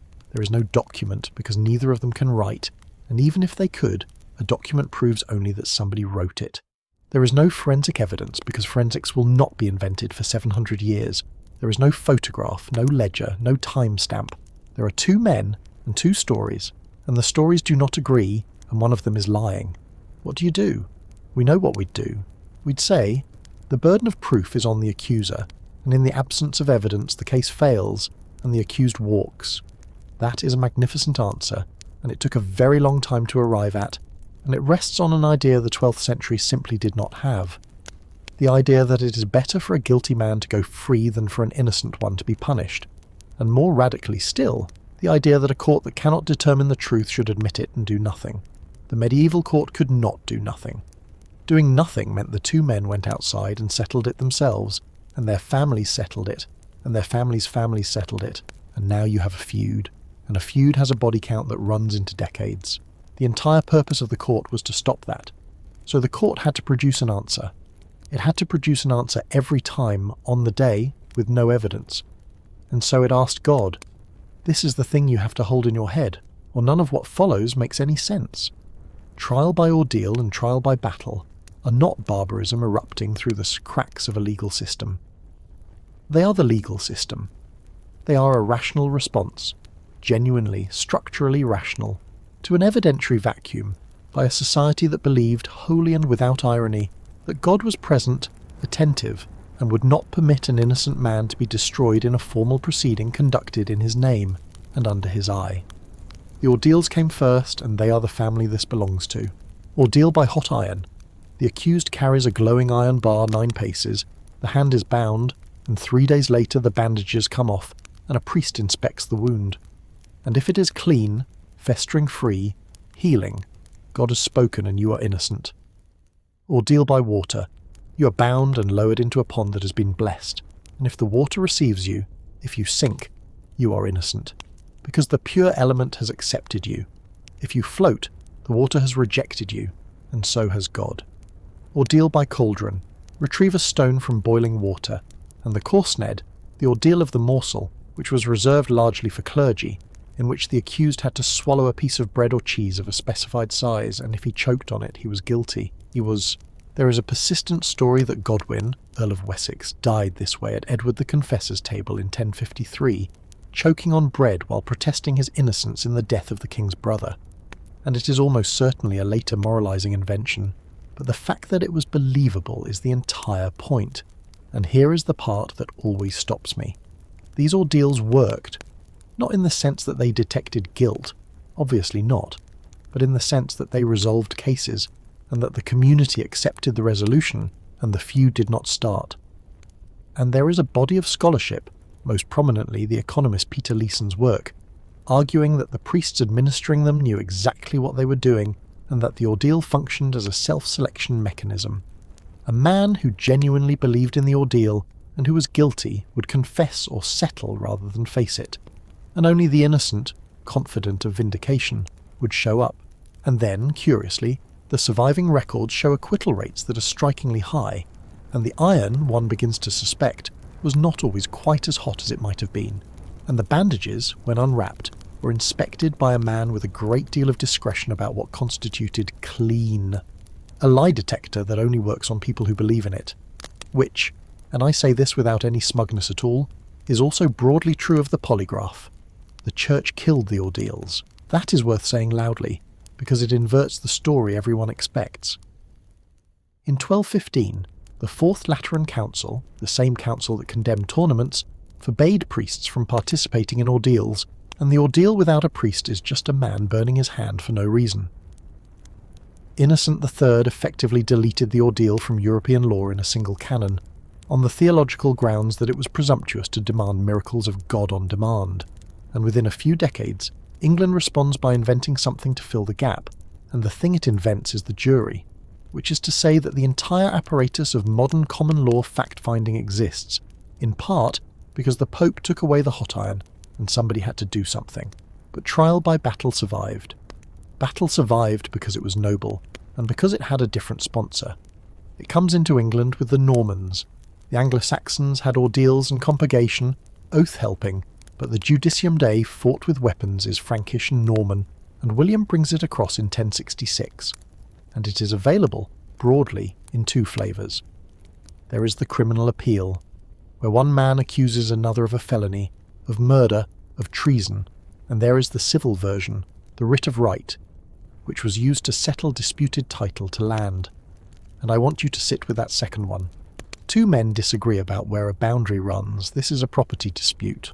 This is what would today be a very dull afternoon involving a surveyor and a land registry search. And the medieval solution was that they fought each other with sticks in a fenced enclosure until one of them gave up. But, and here is where it gets very medieval indeed, not personally. Because in the writ of right, both parties fought by champion. The theory was that the champion was a witness. Legally, formally, the fiction was that this man could swear that he had personal knowledge of the truth of the claim, that he had seen the land held, that his father had told him, and he was fighting to defend that testimony, and God would sustain him if it was true. That was the theory. The practice was that there were professional champions, that they were for hire, that they were well known and that everybody knew it. Ecclesiastical institutions, monasteries, cathedral chapters, kept champions on retainer. Let me say that again. English monasteries had a standing arrangement with a fighting man, paid, on the books, in case a land dispute came in. There are abbey accounts with the champion's fee in them, the priory of Ely, Ramsey, others, holy houses of contemplative prayer, employing a guy. And these men were, legally speaking, a bit disreputable. A hired champion could be barred from swearing oaths, treated with the same legal suspicion as a perjurer, because everybody understood perfectly well what he was. He was a mercenary in a proceeding that was theoretically a divine revelation. The entire structure of trial by battle rests on God, intervening to strengthen the arm of the righteous, and the two arms in question have both been invoiced. The commoner's version of judicial combat, incidentally, was not what you'd imagine. No swords, no armour, no horses. The combatants in the English civil trial by battle fought on foot, in a fenced field 60 feet square, wearing no armour above a certain minimum, bareheaded, with their heads shaved, in leather or red sendal, carrying a staff, a wooden baton, sometimes tipped with horn, and a small leather shield, and they fought from sunrise until the stars came out. And the loser was not necessarily the one who died. The loser was the one who cried craven, who spoke the word, or who was still there when the stars appeared, because in the writ of right, the defendant only had to survive until nightfall. He had to not lose. A whole day, 2 unarmoured men with sticks in a square of grass, and the tenant's job was simply to still be standing when it got dark. And in the German lands there is a version of this that is so specific I need to describe it, from the 15th century fight manuals of Hans Talhofer, who illustrated it. The judicial duel between a man and a woman, and the woman stands free with a stone or a heavy weight wrapped in a long cloth, which she swings. The man stands in a pit up to his waist with one arm bound behind his back holding a club. He cannot leave the pit. She circles it. If she pulls him out of the pit with her cloth, or beats him down, she wins. If he pulls her into the pit, he wins. It is illustrated in careful pen with instructional captions, and it is the most extraordinary attempt to solve a genuine problem.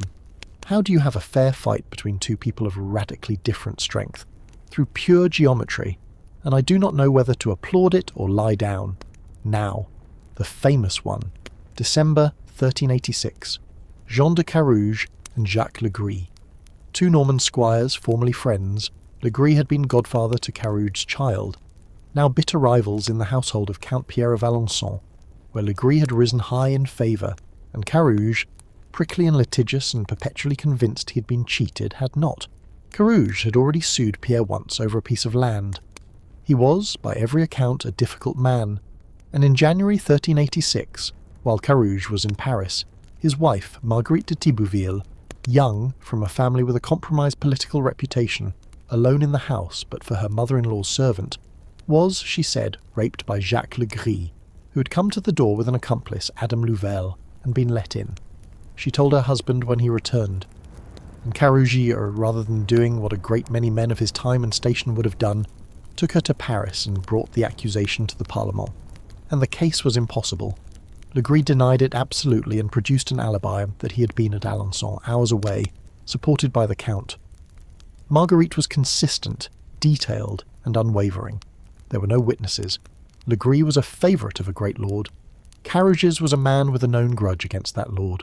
And the Parlement of Paris, the highest court in France, staffed by trained jurists in the year 1386 in a city with a university, looked at this and concluded that it could not determine the truth, and so it granted a judicial duel, and the young King Charles VI, who was 18 and delighted, ordered that it be held in Paris so that he could watch, and postponed it so that he could get back from Flanders in time. And here is the part that turns the whole thing from a curiosity into something with real teeth. Under the rules, if Carriages lost, if he was killed, or yielded, that was God's judgment that the accusation was false, and a false accusation of this kind carried a penalty, and the penalty fell on the accuser. Marguerite de Thibouville would be burned alive. She was brought to the field, in black, in a cart, and made to sit and watch. If her husband lost, she went straight from the stands to the stake. She had, by making the accusation at all, wagered her own body on her husband's swordsmanship, and she had by then given birth to a son, and the child's paternity was one of the things the whole grotesque proceeding was implicitly adjudicating. They fought on the 29th of December, 1386, at the Priory of Saint-Martin-des-Champs, in front of the king, the royal dukes, and thousands of spectators. Froissart describes it. So does the monk of Saint-Denis. So does Jean Lecoq, a lawyer, in his notebooks. They fought first on horseback with lances and killed each other's horses. They fought on foot with swords. Carriages took a wound in the thigh, deep and bleeding, and then closed and wrestled Legree to the ground, and Legree in full armour could not rise. And Carriages stood over him and told him to confess. And Legree, on his back, on the ground, with a man he had known all his life about to kill him, in front of the King of France, with nothing left to gain, said, "In the name of God, and on the peril and damnation of my soul, I am innocent of the crime." And Carriages could not get through the armour, so he opened the visor and stabbed him in the throat, and Legree died, and the crowd cheered, and Marguerite was released, and the king gave Carriages 1,000 francs and a place in his household, and Legree's body was dragged to Montfaucon and hanged. God had spoken, except that, and this is why the case burned itself into the memory of Europe, people did not stop talking about it. Because a man dying like that, refusing to confess with his soul on the line, is evidence, and everyone in that crowd knew it. Lecoq, the lawyer, writing privately, notes that many believed Legree innocent. Later chroniclers picked up a story, almost certainly false, and traceable to a confusion with another case, that a condemned criminal later confessed to the crime, and the story spread precisely because people wanted it, because it let them say the thing they were already thinking. The duel got it wrong, and that in the end is what killed judicial combat. Not squeamishness, not enlightenment. The slow, grinding, corrosive suspicion held by the very lawyers who administered it, that God was not in fact showing up, and that what determined the outcome of a trial by battle was, embarrassingly, which man was better at fighting. The Parlement of Paris essentially stopped granting them after this. The 1386 duel is the last formal judicial combat that court ever authorised. The most famous trial by battle in French history is also, by a wide margin, its last, and in England it simply rotted in place, which is even funnier, because nobody repealed it. The lawyers stopped using it. They developed workarounds, the grand assize, other writs, ways of never having to be in a field with a stick, and it fell out of practice, and everyone forgot it was still technically on the books, and it sat there, quietly, unrepealed for centuries. And then, in 1817, a man named Abraham Thornton was accused of the murder of Mary Ashford in Warwickshire. He was acquitted at trial, and the victim's brother, William Ashford, brought an appeal of murder, an ancient private prosecution, itself a fossil. And Thornton's lawyer, who had done his reading, stood up in the Court of King's Bench and formally demanded trial by battle, and Thornton threw down a gauntlet in the courtroom. An actual gauntlet. They had one made. And the court, Lord Ellenborough presiding in the age of Waterloo and the steam engine, examined the law and found, with visible discomfort, that trial by battle had never been abolished, and that Thornton was entitled to it. Ashford, a slight young man facing a large one, declined to fight. Thornton walked free. Parliament abolished trial by battle the following year, in 1819, in something of a hurry, 650-odd years after the Normans brought it over, and they abolished the appeal of murder along with it, and they did it because a defence lawyer in the 19th century had read the statutes more carefully than anyone else in the building. Which leaves me with the dog of Montargis. Around 1361, so the story goes, a courtier of Charles V named Aubry de Montdidier was murdered in the forest of Bondy, and his greyhound survived, and thereafter the dog would fly into a rage whenever it encountered a particular man, the Chevalier Macaire, and the king, told of this, ordered a judicial combat between the dog and the knight on the Ile Notre Dame, with the knight armed with a club and the dog given a barrel to shelter in, and the dog took him by the throat and he confessed and was hanged. Now, I have to be honest with you because that is what we do here. It is almost certainly not true. It appears late, it grows in the telling, and the details migrate. It was the plot of a hugely successful melodrama in 1814, and that is why anybody knows it, and it went on to spawn tapestries and a statue in Montargis. There is a fresco at Montargis, but the evidentiary chain back to 1361 is, let us say, thin. But I have thought about why the story took hold and stayed, and got a statue. And I think it's because it is the last honest version of trial by battle. It says the quiet part out loud.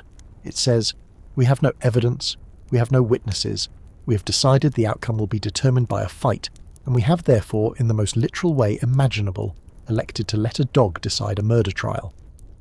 And once you have said that sentence, and heard yourself say it, you cannot really go back to the hot iron. Chapter 6. The Night in the Kitchen.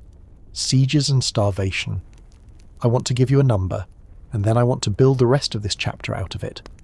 The 100 Years' War lasted 116 years, from 1337 to 1453, and in that time, in a war so long it is named after the wrong length, there were, depending on how strictly you count, somewhere around 5 engagements that a normal person would call a major-pitched battle. Crécy, Poitiers, Agincourt, Verneuil, Formigny-Castillon if you're generous. 5. In 116 years. So what were they doing for the other 115 years and 11 months? They were sitting outside a wall, in the mud, waiting. That's it. That is the profession. Battle is the exception. And it is the exception precisely because it is so catastrophically risky that no competent commander wants one. A battle is a coin flip with your entire army on it, and men who have spent 14 years and a fortune learning their trade do not, on the whole, enjoy coin flips. Vegetius said, avoid battle. Charney said, avoid battle if you can win otherwise. The Byzantines built an entire military doctrine around avoiding battle. Everyone with any sense avoided battle. And so medieval war is siege war, and siege war is the least chivalric activity ever devised by human beings, and the men in the beautiful armour did it for their entire careers. Let's start with where they lived, because nobody ever draws this. A siege camp is a small, terrible, temporary town. It sits on the same patch of ground for weeks or months, and it contains several thousand men, and their horses, and their servants, and the carts, and the women who followed the army, laundresses, cooks, sex workers, wives, and the merchants who followed the army selling things at criminal markups, and the smiths, and the fletchers, and the carpenters who mattered more than the knights did. And it has no sanitation. There is no plumbing. There is a large number of men in a field for 4 months, and the arithmetic of what happens to that field is not something I need to spell out. And so they died of dysentery. Constantly, overwhelmingly, and in numbers that dwarf the battle casualties, and this is the single most underreported fact about medieval warfare. The chroniclers call it the bloody flux, and it is what happens when a camp's water supply and its latrines have a conversation. Henry V besieged Harfleur in 1415. It took 5 weeks. He landed with an army of perhaps 12,000. By the time the town fell, disease had gone through the camp so comprehensively that he had lost, estimates vary, but a substantial third of his force, dead or invalided home, and he had to send men back across the channel by the shipload. The Bishop of Norwich died of it. The Earl of Suffolk died of it. The Duke of Clarence went home sick. Henry marched away from Harfleur with a wrecked, diseased, exhausted remnant, and he marched it toward Calais, and it got intercepted, and that is Agincourt. The most celebrated victory in English arms was fought by a dysentery-ridden skeleton crew, who were only in that field because a siege had gutted them. Some accounts say the archers had cut away the seats of their hose because they could not stop and could not fight in soiled clothing. Agincourt smelled. Nobody puts that in the film.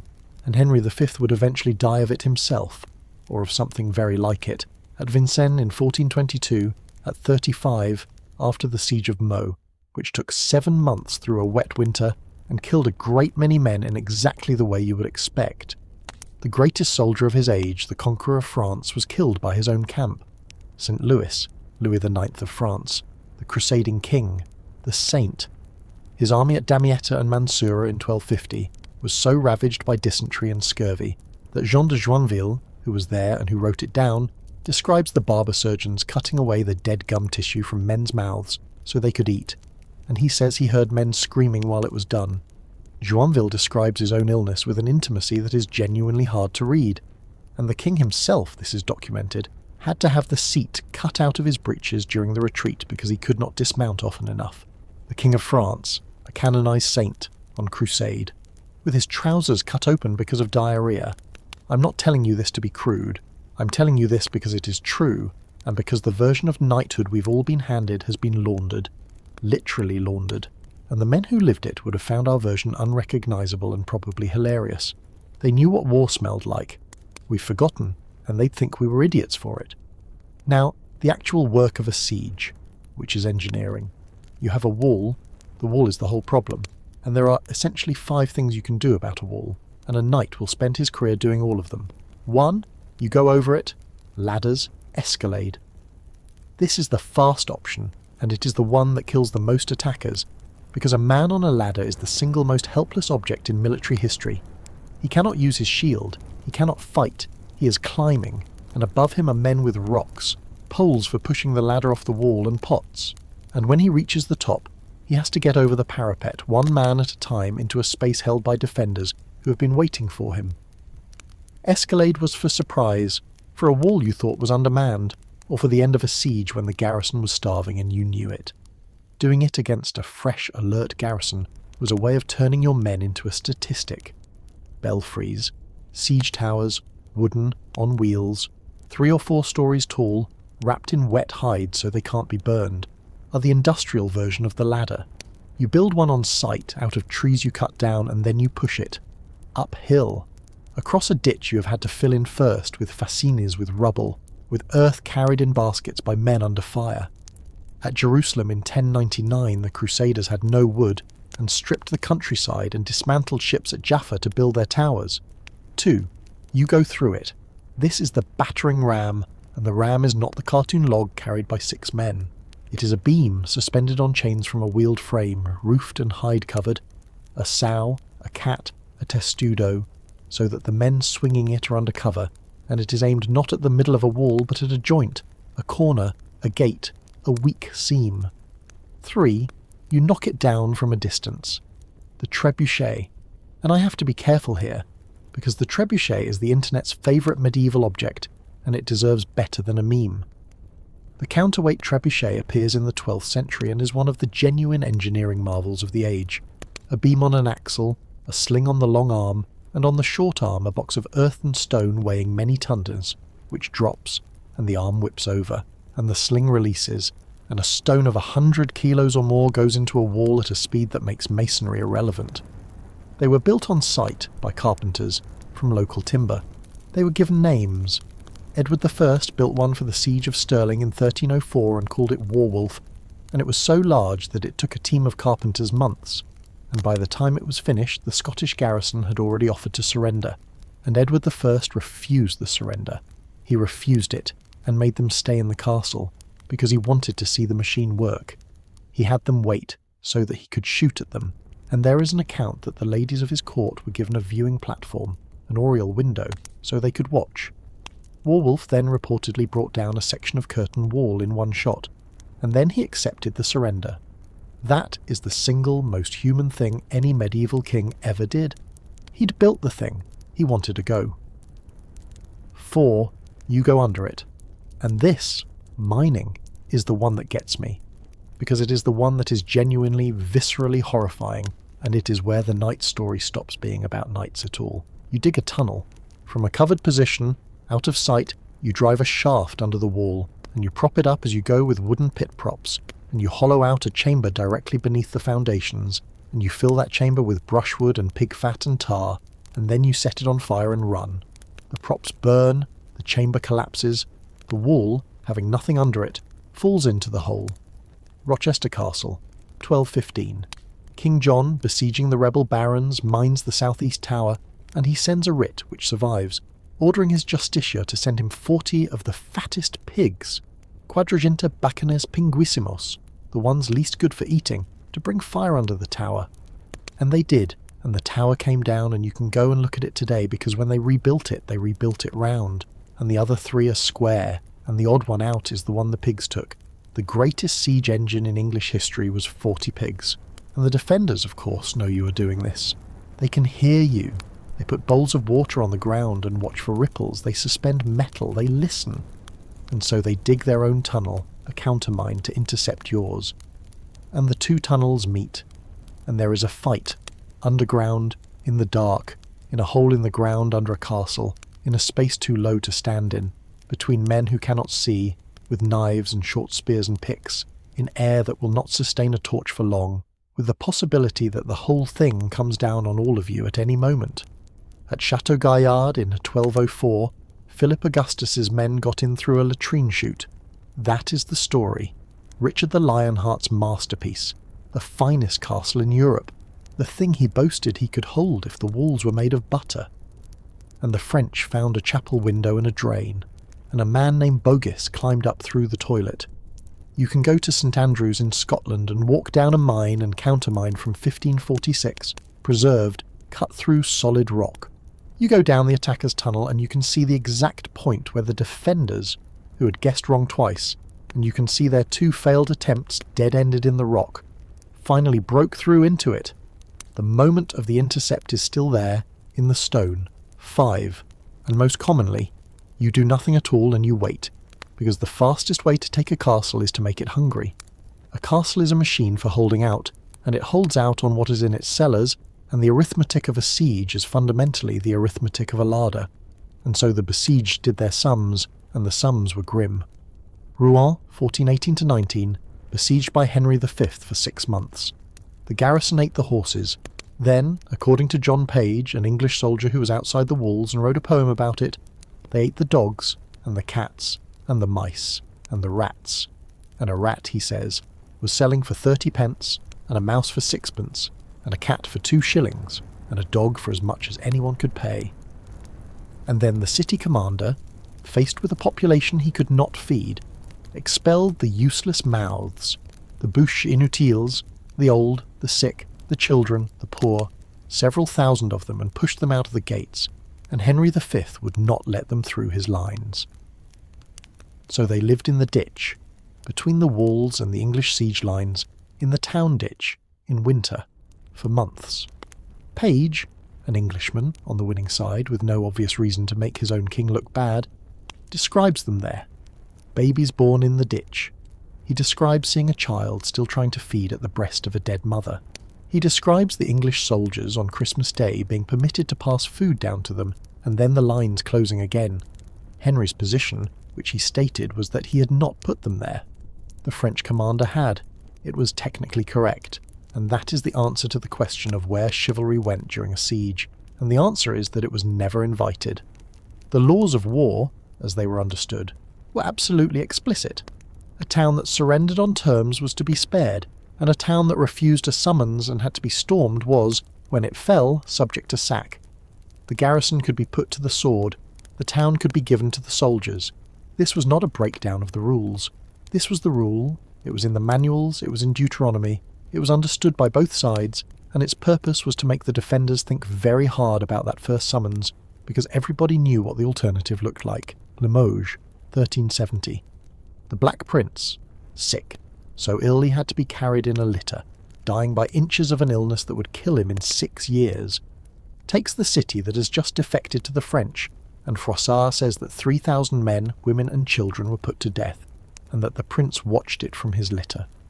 Modern historians have gone at that number hard, and it is probably far too high, and the city was probably not as large as 3,000 deaths would imply, but the sack happened. something happened at Limoges, and the greatest flower of English chivalry, the model of the perfect knight, presided over it from a stretcher. And the man who did the sieges best, I have to end on him, was not a knight at all. The Bureau brothers, Jean and Gaspard. Jean Bureau was a lawyer, a bourgeois, a treasurer, an administrator, and Charles VII's master of artillery, and in the 1440s and 1450s he and his brother methodically reduced English Normandy and Gascony with gunpowder.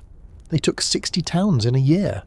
They took Harfleur, Henry V's Harfleur, in weeks, and at Castillon in 1453 they dug in 300 guns behind an earthwork, and the English commander John Talbot, Earl of Shrewsbury, 80 years old, the terror of France, the last great knight-errant of the age, who had sworn not to wear armour against the King of France because he was a paroled prisoner and would not break his word, and who therefore rode into that battle unarmoured, in a crimson gown, charged the guns, and the guns killed him, an 80-year-old knight in a red robe, honouring a parole given to an enemy, charging an entrenched artillery park commanded by an accountant.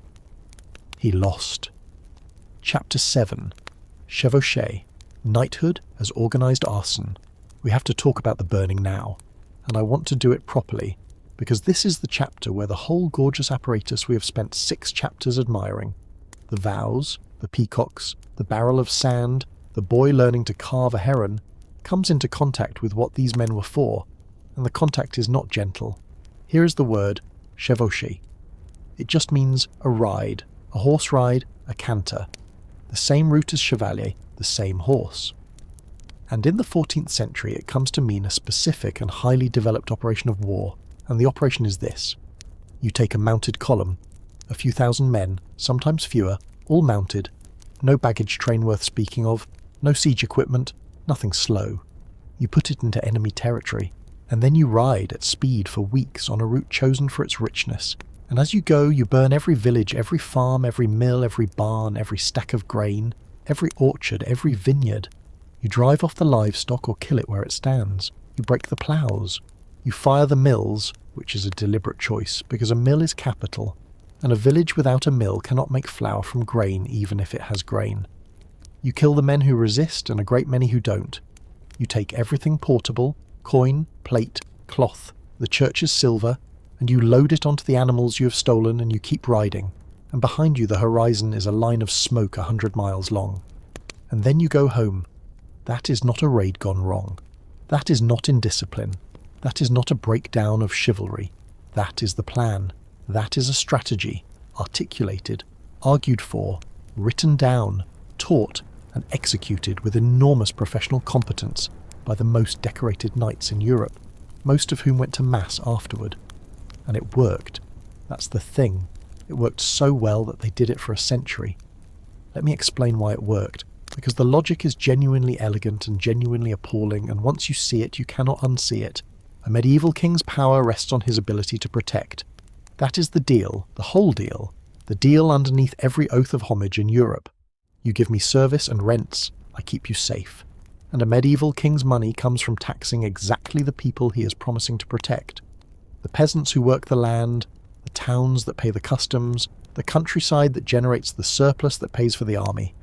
So if you burn the countryside, you do 3 things at once, and each of them is a hammer blow.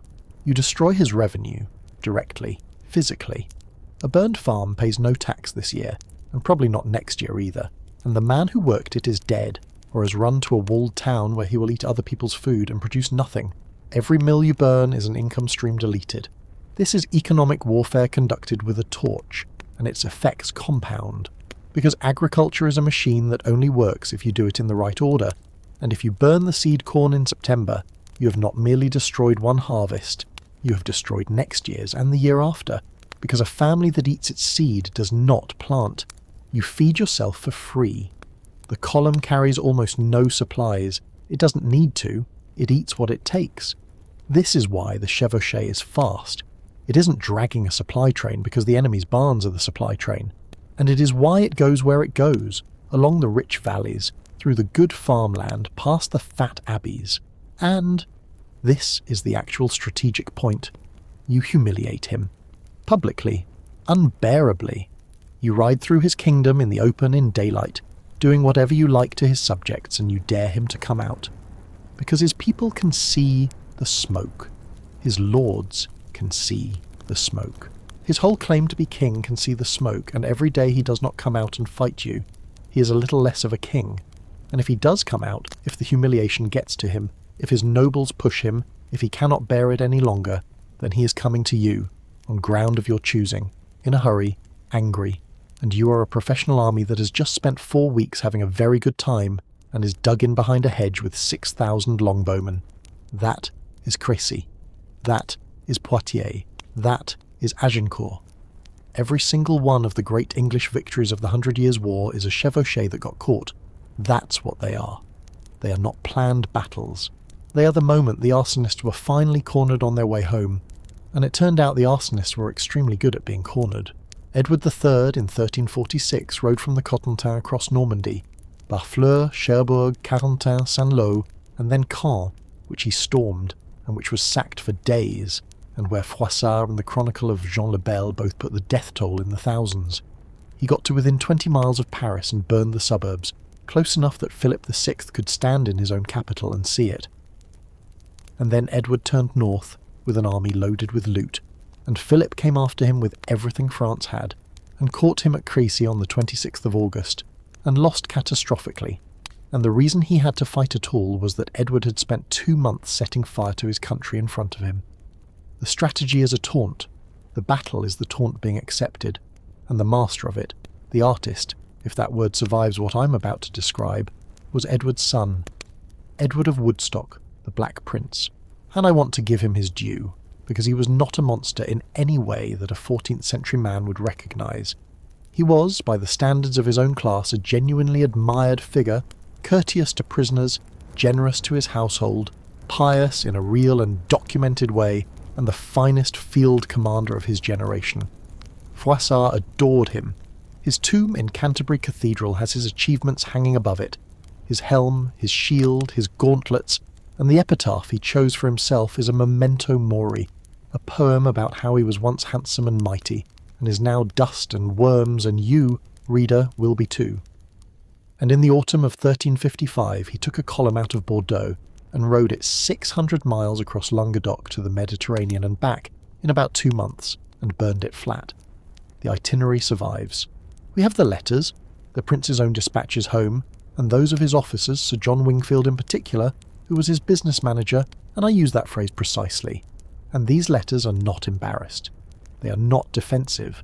They are proud, and they are itemised. Wingfield writes home about the damage done, and he sounds like a man submitting a very good quarterly report. He notes that the towns and lands they destroyed in that raid produced more revenue for the King of France than half his kingdom did. He specifies it. He has looked into the tax yields of the places he has just burned, because knowing the value of the thing you have destroyed is the whole point of destroying it. He notes that Carcassonne was larger and finer than any English city outside London, and they burned it. They took the bourg of Carcassonne, the lower town, and torched it, and the Cité, the great fortress on the hill you have seen 1,000 photographs of, held out, and so they burned everything around it and moved on. Narbonne, the same. They reached the sea at the Mediterranean, and the men, according to the accounts, went and looked at it, because most of them had never seen it, and the column came back to Bordeaux for Christmas with a baggage train so laden it could barely move. Carts, animals, prisoners for ransom.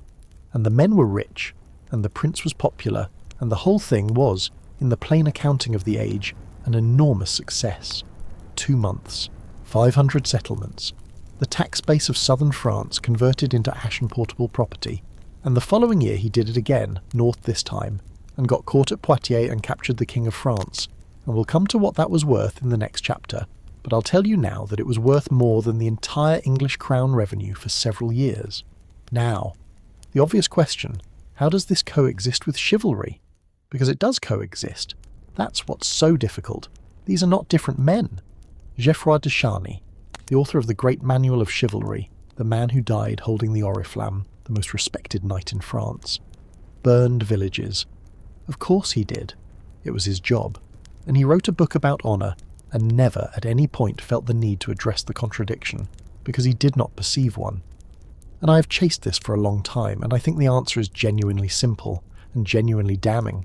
And it is this. Chivalry was never a code of conduct. It was a code of conduct toward other knights. That's it. That's the whole trick. It is a guild ethic.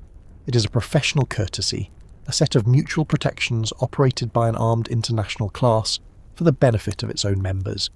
And it worked beautifully, and it was elaborate, and it was sincerely felt, and it applied to each other. You do not kill a captured knight, because captured knights are valuable and because you might be one next week. You honour a parole, because the parole system is what makes captivity survivable for you. You treat a defeated lord with courtesy, because he is a lord and so are you, and the two of you have more in common than either of you has with anyone else in the field. The Black Prince, after Poitiers, famously served the captured King John II of France at table with his own hands and stood behind his chair refusing to sit, and it was gracious, and it was genuine, and it was also, and this is not cynicism, this is just true, the treatment appropriate to an asset worth 3 million gold crowns. And the peasant? The peasant is not in the guild. The peasant is not a party to the contract. The peasant is, in the technical language of the manuals, property. He is the enemy's economic substrate, and the destruction of the enemy's economic substrate is a lawful act of war, and if he dies in the process, he has died the way a barn dies. Honoré Bonnet, a Benedictine prior, wrote the Arbre des Batailles, the Tree of Battles, around 1387, and it is the great legal text on the laws of war of the period, and it is fascinating precisely because Bonnet is uncomfortable. He asks the question directly, may a soldier take the ox of a poor man who has done him no harm?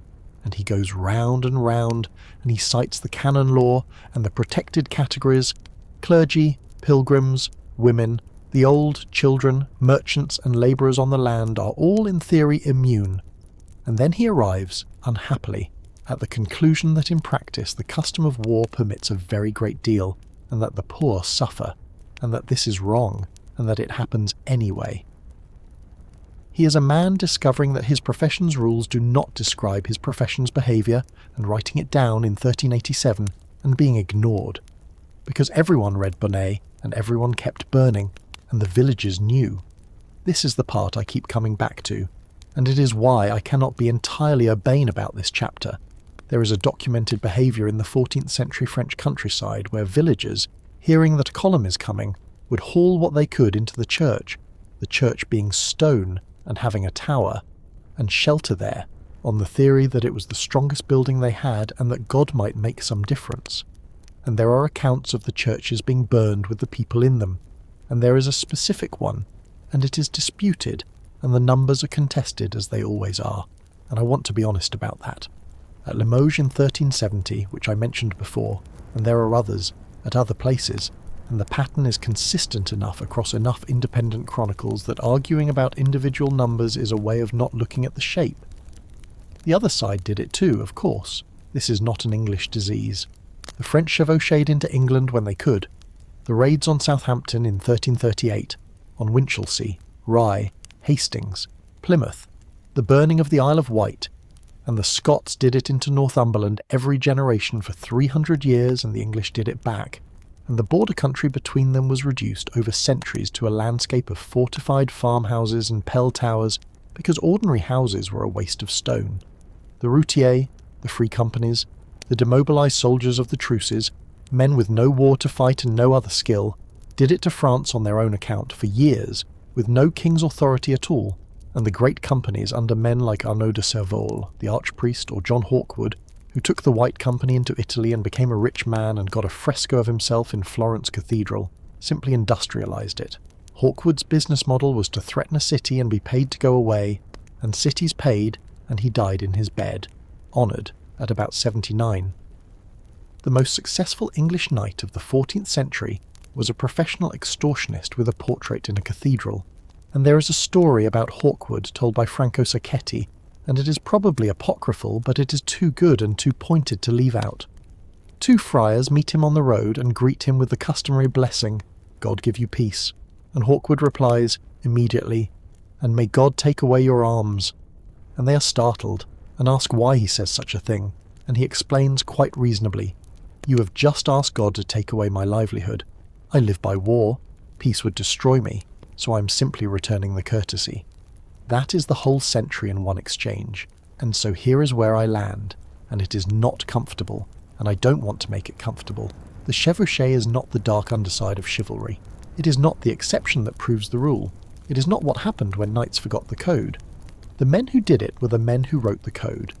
They rode out in the morning with the sun on £8,000 worth of Milanese steel, under banners painted by professionals, having heard mass, having sworn on a bird, and they burned a village that had done nothing to anyone, and they made a careful note of the annual tax yield of the village so that the king could be told how much he had gained, and they went back to camp and were courteous to their prisoners and paid their gambling debts, and were, by their own lights and by the lights of everyone they respected, good men. And the smoke went up behind them for 100 years. Chapter 8. Ransom, Parole, and the Gentleman's Cartel. Now we come to the part where the burning stops and the invoicing begins, and I promise you the two are more closely related than you'd like. Here is the scene. A battle has ended. The line has broken, the pursuit has swept past, and on a field in Picardy or Gascony there is a man lying on his back in 80 pounds of articulated steel who cannot get up. He is not wounded particularly. He is simply down, and a man in full harness who has been unhorsed and put on his back is, for perhaps 30 seconds, one of the most helpless objects in Europe. And standing over him is another man in armour with a dagger. And the dagger, this is real, this is the misericord, the mercy, is a thin, stiff, needle-like thing, designed for exactly this moment, designed to go into the gaps, the armpit, the groin, the visor slit, the space behind the knee. It exists because plate armour is very good, and the only way through it is a blade narrow enough to find the seams. Its name means mercy, and the mercy in question is the mercy of a quick death for a man who cannot be saved, which is a very medieval piece of naming. So the man on the ground looks up at the dagger and he says one of the most important sentences of the 14th century. I yield me rescue or no rescue. And the man with the dagger, instead of killing him, puts out a hand and helps him up. Because the man on the ground is worth more standing. That is the ransom system, and I want to be absolutely clear-eyed about what it is, because the temptation is to be sentimental about it, and the reality is much stranger and much better than sentiment. It is a cartel. It is a price-fixing arrangement, operated across national and linguistic and dynastic lines by an armed international class, which had discovered quite early that they were all worth more to each other alive, and it worked because the incentives were perfectly aligned in a way that almost nothing in human affairs ever is. If I kill you, I get your armour and your horse. Good, but finite. If I capture you, I get your armour, your horse, and a cash sum negotiated against your entire family's ability to raise money, which is enormously more, and crucially, if I kill you today, then next month, when I am the one on my back with a dagger over me, the man standing over me has no reason to do anything but push. The whole system is held together by the fact that everyone participating in it expects sooner or later to be on the ground, and so it became astonishingly formal. There were rules, and they were argued in courts. The captor took the man's right gauntlet or his sword or his helm, a physical token of the surrender. Ownership of the prisoner was a property right. It could be sold, transferred, inherited, split. Shares were taken. A captor's lord typically took a third of the ransom, and the king took a third of that, so a fixed cut went up the chain like a franchise fee. And when two men both claimed the same prisoner, they sued each other, in real courts, and the records survive. The court of chivalry in England and the Parlement in Paris heard these cases. There is a famous one over the Count of Denia, captured at Naira in 1367, which was still being litigated decades later, generating an enormous paper trail, because the entitlement had been sold and subdivided, until the ownership of one Spanish nobleman's ransom was a tangled equity structure with multiple claimants. Men died, and their heirs inherited a fractional interest in a human being's debt. Prisoners were, in the most literal financial sense, securitized, and the prices were fixed by custom. There was a going rate. A common man-at-arms might be worth a modest sum, and, this is the key point, the ransom was supposed to be calibrated to what the man could actually pay, roughly a year's income, sometimes two. Set it too high and you get nothing, because he cannot raise it, and he sits in your castle eating your food for a decade, which is a terrible investment. The system had, built into it, an incentive toward realistic pricing, but it also produced the single largest personal financial catastrophe of the Middle Ages, and here it is. Poitiers, the 19th of September, 1356. The Black Prince, on a chevauchée, is caught. He is outnumbered, perhaps 2 to 1, perhaps worse, and he is dug in among vines and hedges near Poitiers, and he tries to negotiate his way out.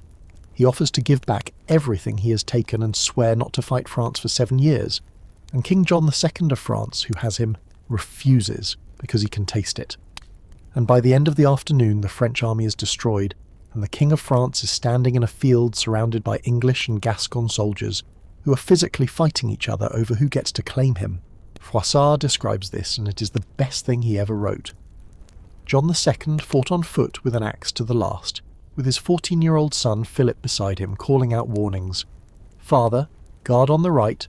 Father, guard on the left," which earned the boy the byname Le Hardy, Philip the Bold, and he would go on to found the Burgundian state and become the grandfather of the man from chapter 4 with the elephant. And when it was over, the king was mobbed. Not by killers, by claimants. Men shouting that they had him, that he was theirs, seizing at him, and Froissart has a Gascon knight, Denis de Morbec, an exile from Artois who was serving with the English, pushing through and speaking to the king in French, telling him to yield, that he was a knight of Artois, and that he would take him to the prince. And the king, who could not tell which of these people was going to kill him, said, "To whom shall I yield me? Where is my cousin, the Prince of Wales? If I might see him, I would speak to him." And they got him out, and the crush was so bad and the shouting so violent that the prince had to send 2 of his own great lords, the Earl of Warwick and Reginald Cobham, to rescue the King of France from the people who were trying to own him. And then, that evening, the Black Prince served John II supper with his own hands, and stood and refused to sit at table with him, and said that he was not worthy to sit at the table of so great a king and so valiant a man, and praised his courage before the whole company. It was gracious. It was, by all accounts, sincere. Froissart, who worshipped this stuff, laid it on with a trowel. And it was also the correct way to treat the most valuable asset any Englishman had ever laid hands on, because the ransom was 3 million gold écus. Let that sit for a second. 3 million. Set by the Treaty of Bretigny in 1360. It began as 4 million and was negotiated down, and it was, on any calculation you care to run, several times the annual revenue of the entire English crown. It was a sum so large that the French state simply could not pay it, and taxed itself into fury trying, and the franc, the actual currency, the word, comes from the coin struck to raise it, the franc à cheval, showing the king on horseback free, because franc means free and the whole point of the coin was to buy his freedom. France minted a currency to get its king back and named the money after the concept of liberty, and we still call it that. John II was taken to England, and here is the part that makes this chapter what it is. He was not in a dungeon. He was at the Savoy Palace in London, and he lived well. He had a court. He had his own household, his chaplain, his cooks, his musicians. He bought horses. He bought books. His accounts survive, the ransom captivity accounts of the King of France, and they show him paying an astrologer, buying a clock, keeping a court fool, purchasing wine and clothes. He went hunting. He socialised with Edward III, who was technically his captor, and the 2 of them appear to have gotten on rather well because they were both kings, and there was nobody else in England to talk to. He was, in effect, on a very expensive state visit that he was not allowed to leave. And then the hostages, because that's how you got a king home. Under the treaty, John was released on the promise of payment, and in his place, he left hostages. 40 of them, including his own sons, princes of France, held as sureties for the money, and one of them ran away. Louis of Anjou, John's second son, held at Calais, broke his parole and escaped, and went back to France, to his wife. And John II, the King of France, back on his throne at liberty, with the money not yet paid and his son now a fugitive who had broken his word, went back. He returned to England, voluntarily. In January 1364 he crossed the Channel and put himself back into English custody, because his honour had been pledged and his son had broken it, and there was, in his understanding of the world, simply nothing else to do. Froissart reports him saying that if good faith were banished from the rest of the earth, it ought still to be found in the mouths of kings, and the English received him with feasts and entertainments and pageantry, and he was welcomed like a visiting monarch, which is exactly what he was, and he fell ill that spring, and in April 1364 he died in London, in captivity, aged 44, and was sent home to Saint-Denis. He came back to prison because he had said he would, and I have gone round and round on this one because you can read it as the most magnificent act of integrity in the entire Middle Ages, or you can read it as a man who had comprehensively lost his kingdom, ruined his country's finances, been captured in a battle he should have won, and found that London was, on balance, more comfortable than Paris. And the honest answer is that both readings are available, and that the 14th century knew both readings were available, and that his contemporaries were already making the joke. Now, parole. The thing Louis broke. This is the load-bearing wall of the whole system, and it is, from a modern vantage, completely insane.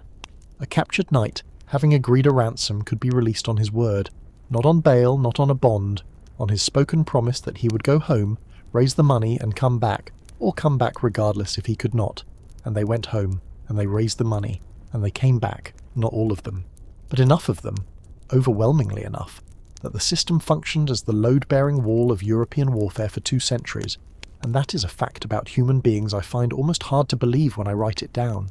Men sold land, mortgaged manors, squeezed their tenants, borrowed from Italians, and rode back into captivity in a foreign country because they had given their word to a man they had been trying to kill, Bertrand du Guesclin, the Constable of France, the ugliest and best soldier of his generation, a Breton, a man who fought entirely dirty and won constantly, was captured twice and ransomed twice, and the second time, at Naira in 1367, the Black Prince held him, and there is a story that the prince asked him what he thought his own ransom should be, half mockingly, and du Guesclin replied that there was not a woman in France who would not spin thread with her own hands to raise it, and he named a colossal sum, 100,000 francs, and the prince let him name it, and it was paid.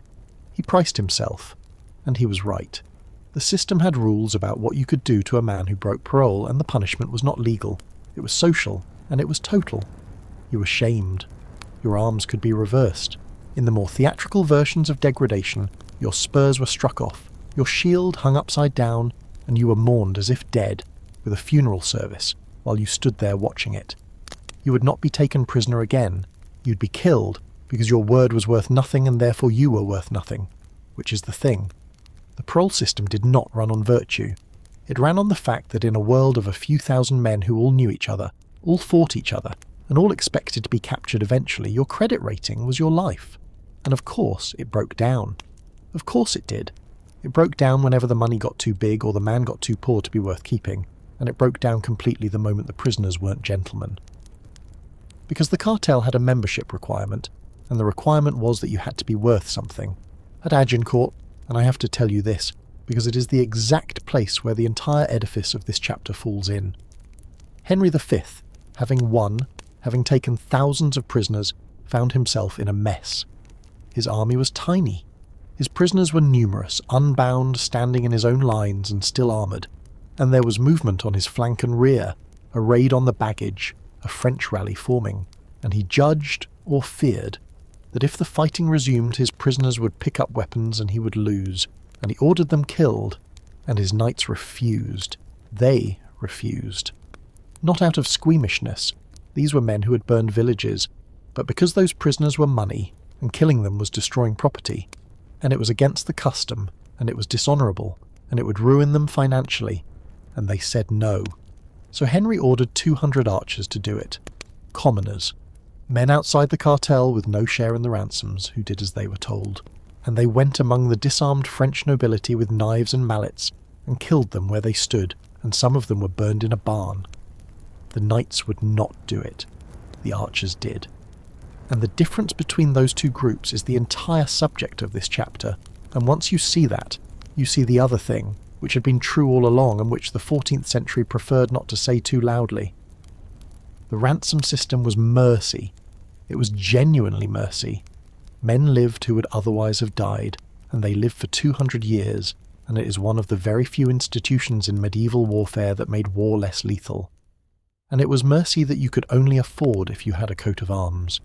Because the peasant levy on the same field, the crossbowman, the pikeman, the Welsh archer, the Genoese, they were killed. Always. Routinely.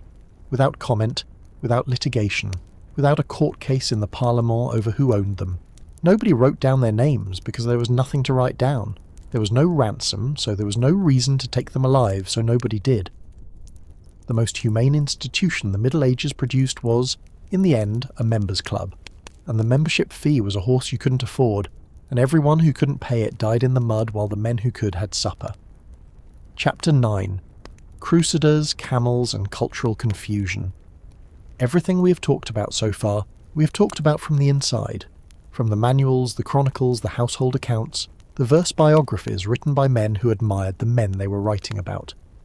We have been looking at the night the way the night wanted to be looked at. Tonight, for one chapter, I want to hand you the other telescope, because there is a book, and the book is a memoir, written in Arabic, in the 12th century, by a Syrian nobleman named Usama ibn Munkid, and it is called the Kitab al-Itibar, the Book of Learning by Example, sometimes translated as the Book of Contemplation, and it is one of the funniest and strangest and most disorienting documents to survive from the entire Middle Ages, and the reason is very simple. It is a book about the Franks, written by a man who knew them, who fought them and dined with them and traded with them and had friends among them, and thought they were on the whole extraordinary fighters and total lunatics. Usama was born in 1095, the year Urban II preached the First Crusade at Clermont, which is the sort of coincidence that makes historians nervous, in the castle of Shaza on the Orontes, and he lived until 1188, which is 93 years, and in that time he served Zengi, and Unur of Damascus, and the Fatimids in Cairo, and Saladin himself, and he hunted, and he wrote poetry, and he lost his entire library at sea, and he saw everything. And in his old age he sat down and wrote a rambling, digressive, gossipy memoir, and a substantial portion of it is anecdotes about the Franks, and he keeps interrupting himself to say some version of, "The Franks, may God confound them, are animals possessing the virtue of courage and fighting, but nothing else," and that line gets quoted constantly, usually as evidence of medieval religious hatred, and it is rude, obviously, but if you actually read the book, the picture is far more complicated and far more interesting than the line suggests, because Usama also has Frankish friends, and stays in their houses, and is worried about them, and is baffled by them, in the specific way you are baffled by someone whose logic you cannot follow. So let me give you his greatest hits, and I want you to hold on to something as I do, which is that this is a physician's eye view of the most feared warriors in the world, delivered by a man who considered them roughly comparable to enthusiastic livestock. The medicine. This is the famous one, and it deserves to be. Usama says that the Lord of Munaytira wrote to his uncle asking for a doctor, and his uncle sent a Christian Arab physician named Thabit, a local, an Eastern Christian, not a Frank, and Thabit came back after a remarkably short time, and everyone asked how he had cured them so quickly, and Thabit said, "They brought me a knight with an abscess in his leg, and a woman with a wasting illness. I put a poultice on the knight's leg and it opened and improved. I put the woman on a diet to moisten her humours, and then a Frankish physician came and said, 'This man knows nothing of medicine,' and the Frankish physician turned to the knight and asked him, 'Which would you rather, live with one leg, or die with two?' And the knight said, 'Live with one leg.' So the physician sent for a strong man and a sharp axe, and he laid the knight's leg on a block of wood, and told the man to strike it off with a single blow, and the man struck, and did not sever it, so he struck it again, and the marrow came out of the leg, and the knight died on the spot. And then the Frankish physician turned to the woman, and declared that a devil had entered her head, and had her hair shaved off, and she went back to eating her Frankish food, garlic and mustard, which Usama regards as a diagnosis in itself, and her condition worsened. And the physician said, 'The devil has gone into her head,' and took a razor, and cut a cross into her skull, and peeled back the skin until the bone was exposed and rubbed the bone with salt, and she died instantly. And Thabit says he asked at this point whether they still had need of him, and they said no, and he came home. Now, I want to be careful here, and it's important. Usama is not a neutral witness, and this story is being told for laughs, at a dinner party, by a man with an agenda. And European medicine of the 12th century was not quite this bad. The amputation of a gangrenous limb is a real procedure and sometimes the right one, and trepanation, drilling the skull, was practiced by Greeks and Arabs too. But there is a hard truth sitting under the comedy, which is that in the year 1150, if you had to choose between a doctor trained in Baghdad or Damascus, working in a tradition with Galen and Hippocrates and Al-Razi and Ibn Sina behind it, in a hospital, a Bimaristan, a real institution with wards and a pharmacy and salaried staff, or a Frankish battlefield surgeon with an axe and a theological hypothesis, you would not need very long to decide. The Franks knew it too. That's the part that never gets said. Frankish nobles in the Levant hired local doctors constantly. They liked them. There are letters. The Knights of Outremer had, within about one generation, worked out that the locals were better at this, and quietly started using them, while continuing to write letters home about the barbarism of the East. The bathhouse. Usama tells the story of a bathhouse keeper he knew, named Salim in Ma'ara, who reported that a Frankish knight came into his bath and objected to the towel Salim was wearing and pulled it off him, and then discovered that Salim shaved his pubic hair, the standard practice in the Islamic world and standard for hygiene, and was delighted, and demanded Salim do the same for him, which Salim did, and the knight then felt the result and pronounced it excellent and said, "By the truth of my religion do the same for Madame," and instructed his servant to fetch his wife, and she was brought and laid down, and the knight stood there, watching, encouraging, while the bathhouse keeper shaved his wife and thanked him afterward and paid him. And Usama tells this as an example of Frankish jealousy, which is to say the absence of it, and he is genuinely, sincerely astonished. He goes on to say that the Franks have no jealousy at all, that a Frankish man will meet his wife talking with another man in the street and simply stand aside and wait, and that this is because they lack gaira, protective honour, entirely, and the modern reader, reading a 12th century Syrian aristocrat expressing profound moral disapproval of European men for being insufficiently controlling of their wives, has to sit with a certain amount of complexity, and I am going to let you sit with it, because it is not my job to resolve it for you. The trial by battle. Usama went to the Frankish court and watched one, a judicial duel of the kind from chapter 5 between two commoners over an accusation of banditry, and he describes it with the appalled precision of a man watching a public execution he did not expect to attend.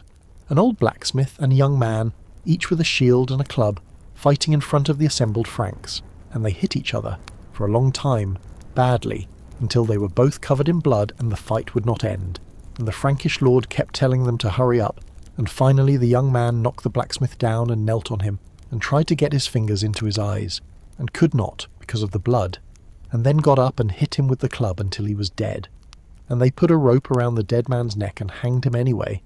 And Usama, watching this, writes, and this is the line, that he came away thinking, this is a judicial procedure? And he had come to the Franks to learn about their justice system. That's the joke.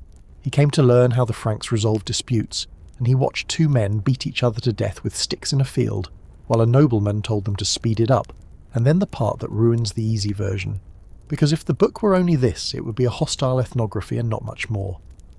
But Usama, again and again, records something else, and it is the thing that makes his memoir great. He describes the Franks who'd been in the East a long time, the Poulains, the settlers, the second generation born in Palestine, as being completely different from the newcomers, assimilated, softened, Levantine. He says the ones who have lived among Muslims and associated with them are better than the recent arrivals, and he means it as an anthropological observation.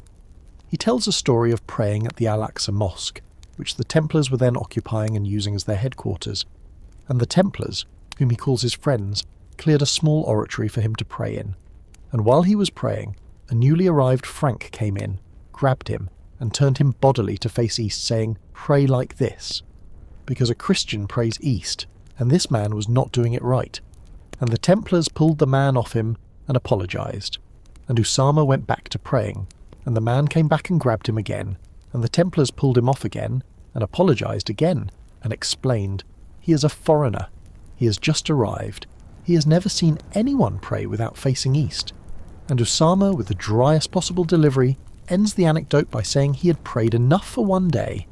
The Knights Templar, the fanatical warrior monks of the Latin East, physically restraining a Christian pilgrim so that a Muslim gentleman could finish his prayers in peace, and then apologising to him twice for the interruption. That is what 100 years of living somewhere does to an ideology. He was invited to dinner by a Frankish knight, a veteran and old settler, who told him not to worry. I do not eat Frankish food. I have Egyptian cooks, and I never eat pork. He describes Frankish knights he liked. He describes one who, on going home to Europe, offered to take Usama's 14-year-old son with him, so the boy could see the country and learn chivalry and wisdom. And Usama says he was horrified. and thought that even captivity would be less terrible than sending his son to Frankish lands, but he was too polite to say so, and made an excuse about the boy's grandmother. He was offered a fostering placement for his son with a Frankish knight, exactly the arrangement from Chapter 1, and he lied to get out of it. Now, the Templars, since they've come up, because the same rule holds for them, and it is the last thing I want to give you tonight, and it is one of my favourite pieces of evidence in the whole of medieval history.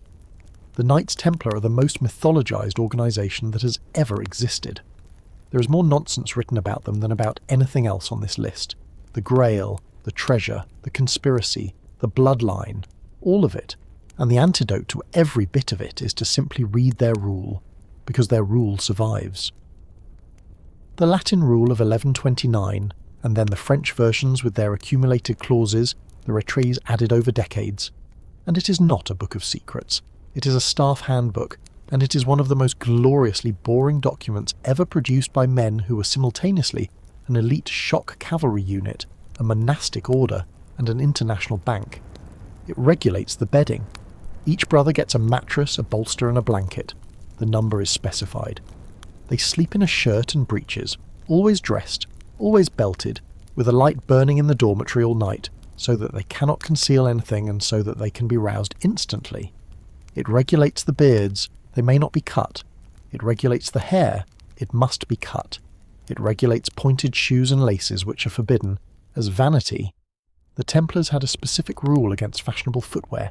It regulates meat, which may be eaten 3 times a week, because more would weaken the body.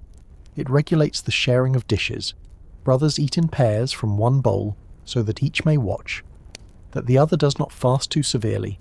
It regulates hunting, which is forbidden, with one exception, and the exception is the lion, which a Templar may hunt, because the lion walks about seeking whom he may devour, which is a quotation from the first epistle of Peter, and it is one of the great sentences in the history of institutional rule-making. Falconry, banned. Hawking, banned. Lions, mandatory, and it regulates the charge, and this is the part that matters and that nobody knows. A Templar may not break formation. He may not charge without permission.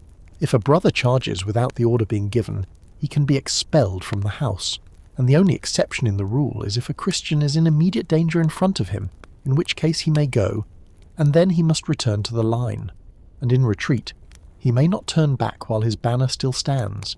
If his own banner is lost, he goes to another Christian banner, and only when no Christian banner is left standing on that field may he leave. That is the Templars. That is the actual secret, not the Grail. Fire discipline, a body of professional heavy cavalry, in a world of glory-hungry aristocratic individualists who could not be told what to do, who had bound themselves, under religious oath, to hold the line and not charge until ordered. And that, and not any treasure, is why they were feared. They were the only cavalry in the Latin East that would stay where you put it. And they were bankers. They were extremely good at it. The pilgrim system, deposit your money in Paris or London, receive a letter, redeem it in Jerusalem, is a genuine ancestor of the letter of credit, and it existed because the Templars had castles, ships, a chain of houses across Europe and the Levant, and a reputation for not stealing. They held the French royal treasury. They lent to kings. The Paris Temple was for a while effectively the treasury of France, and that, in the end, is what killed them. Philip IV of France owed them a colossal amount of money and had no way of paying, and on Friday the 13th of October 1307 he arrested them all in a single coordinated dawn raid across the kingdom, and tortured them into confessing to a lurid catalogue of nonsense, spitting on the cross, idol worship, obscene kisses. And in 1312 the order was suppressed, and in 1314 the last Grand Master, Jacques de Molay, was burned on a small island in the Seine, having retracted his confession, and he is supposed to have summoned the Pope and the King to meet him before God's judgment within the year. And they both died within the year, which is either the hand of God or the most successful piece of last words timing in European history. And what he actually was, when you strip all of it away, the man they burned, was the chief executive of a chain of fortified branch offices with a very specific policy on shoes. Chapter 10, The Long Sunset, Plate, Pikes, Guns, and Don Quixote. There is a thing I need to say at the start of this last chapter, and it is going to sound like a paradox, and it isn't. The armour got perfect at exactly the moment it stopped mattering. That's the story. That's the whole shape of the ending, and once you see it, you cannot look at a suit of plate in a museum the same way again. Because when you walk into the Wallace Collection, or the Royal Armouries at Leeds, or the Met, or the Hofjagd and Rustkammer in Vienna, and you stand in front of the great 15th century harnesses, the Milanese ones, the Gothic German ones with their fluting and their sweeping ridges, the white armour that catches the light, what you are looking at is the end point. Those are not the armour of Crecy. Those are the armour of a class that had 400 years of iterative engineering behind it, and about 70 years left, and they are magnificent. I want to be clear about that, because there is a lazy modern idea that armour was clumsy, that a knight had to be craned onto his horse, that a fallen man was a turtle. That is nonsense, and it is nonsense that comes almost entirely from Laurence Olivier's Henry V, and from a French antiquarian's joke that got taken seriously. A well-made field harness of around 1450 weighs somewhere between 20 and 25 kilos, 50 pounds, give or take, and it is distributed across the entire body, hung from the shoulders and the hips, and it is articulated. The lames slide. The elbows and knees have proper hinges and pivots. A man in it can run, he can lie down and get up, he can mount a horse from the ground. There are 15th century sources describing men doing cartwheels in harness, and modern researchers at Leeds have put people in accurate reproductions and had them do it, and they can. The load is comparable to a modern infantryman's kit, and the modern infantryman's kit is worse, because he carries it on his back. And it worked. That's the thing. Plate armour was extraordinarily effective. It defeated the sword almost entirely, which is why, by the 15th century, serious armoured combat is not sword fighting at all. It is wrestling. It is half-swording, where you grip your own blade by the middle and use the point like a spike. It is grappling and throwing and then getting a dagger into a gap. And the fight manuals of Fiore de Liberi and Talhofer are full of joint locks and takedowns, because a fight between two men in plate is a fight to get the other man down.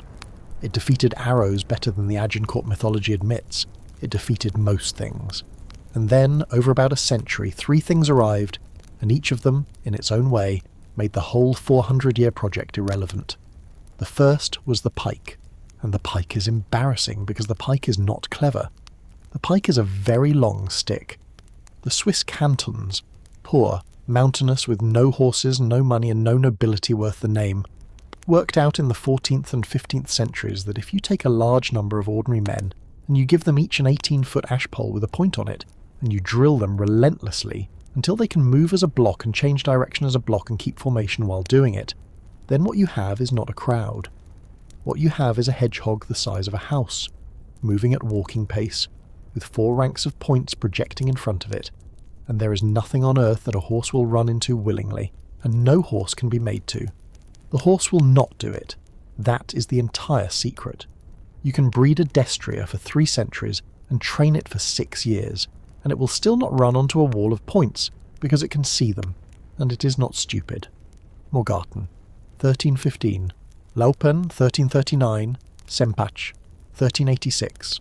Grandson and Morat and Nancy in 1476 and 1477, where the Swiss destroyed Charles the Bold of Burgundy, the son of Philip the Good from the Peacock chapter, the richest and most magnificently equipped prince in Europe, the last great chivalric ruler of the West, 3 times, and killed him at Nancy in the snow, and his body was found frozen in a ditch days later, half-eaten by wolves, and identifiable only by his fingernails and his old battle scars.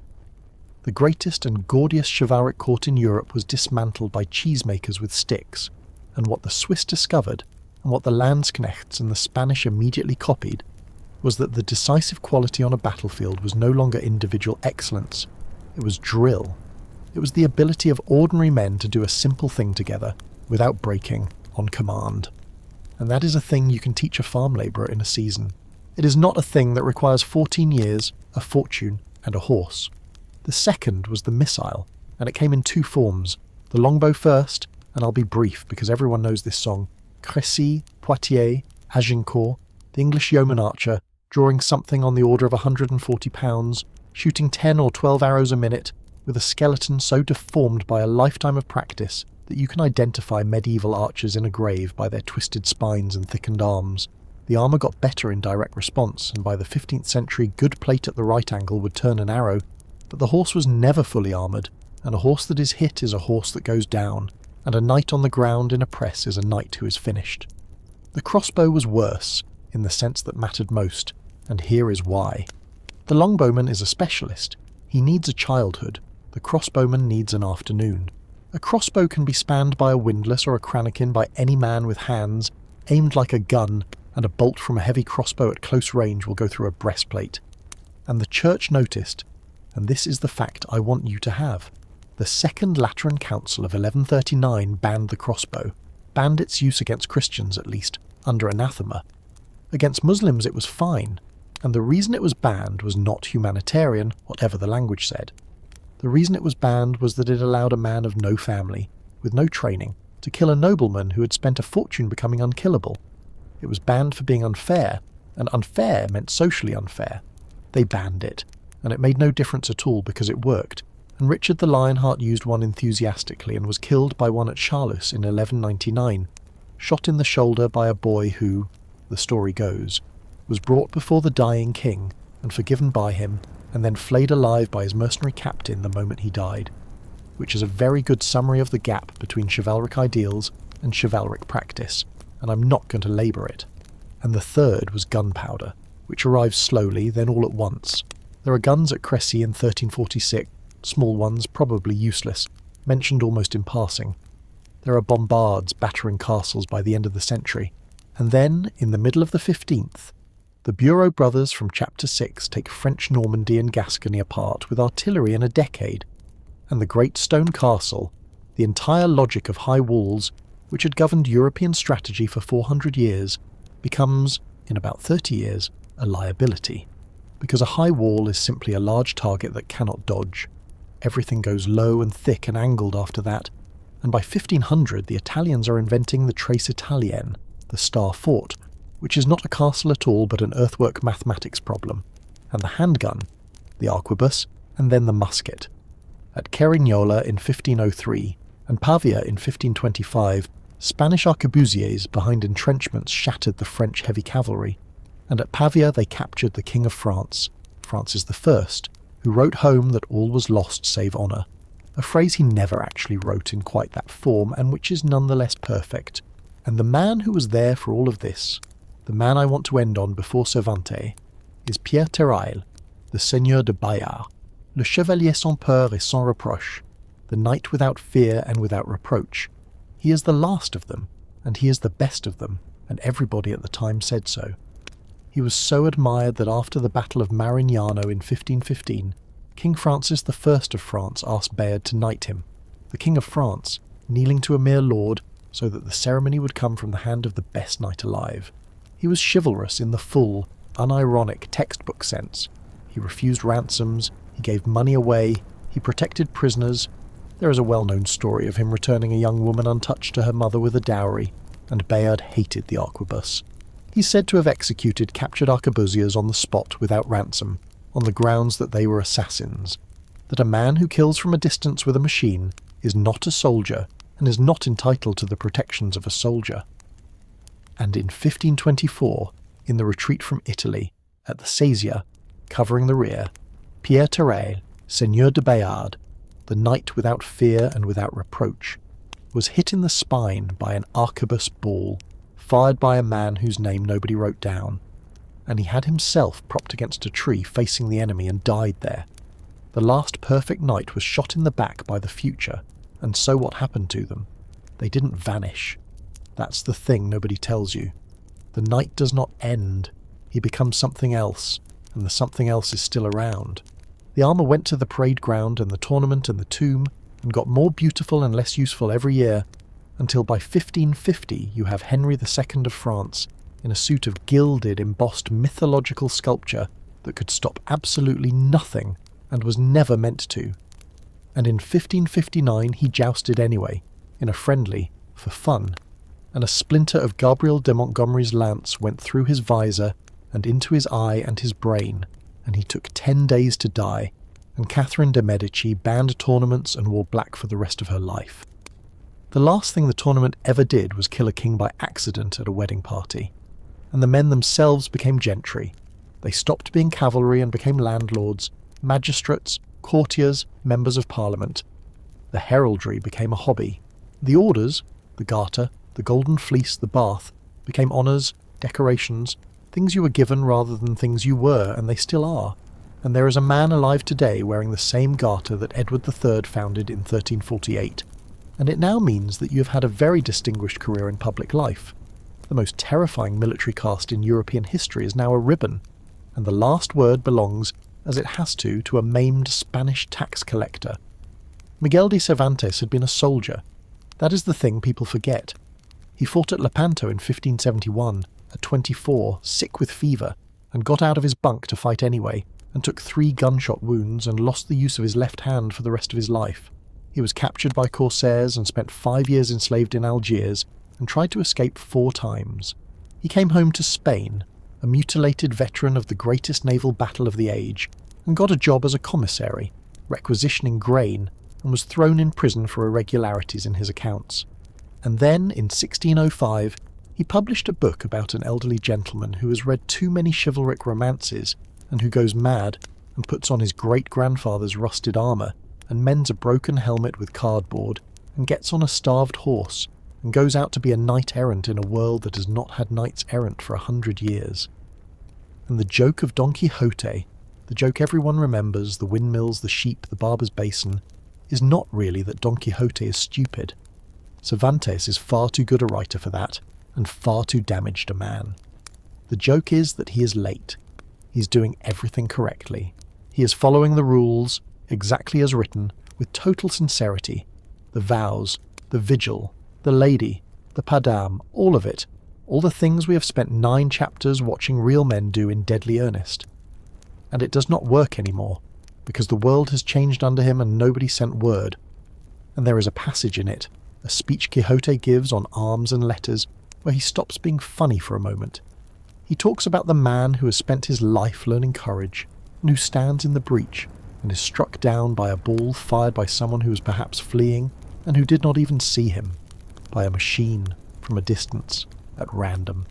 Cervantes wrote that with a hand a gun had ruined. He was not joking.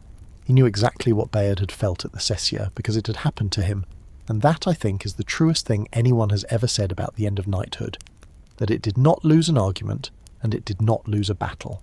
It was simply, gradually, out-engineered, and the men living through it could feel it happening and could not name it, and the best of them died facing the right way, in the correct armour, for reasons that had stopped applying. So, that's them.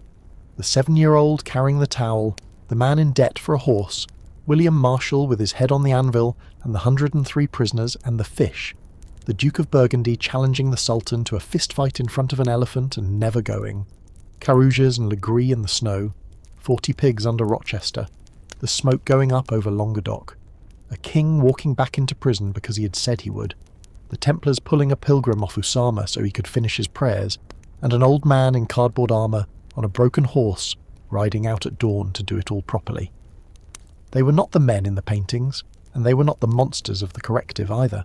They were expensive, violent, funny, brave, cruel, sentimental, deeply in debt, and, this is the part I keep coming back to, entirely convinced they were doing the right thing, right up until the moment the world quietly stopped agreeing, which is, I suspect, what all of us look like from 800 years away. Thank you for staying up with me. If any of this kept you company tonight, if you're still here, half asleep, with the light low, then that's exactly what it was for. Tell me where you were listening from. I'll read it. Sleep well. The fire's nearly out.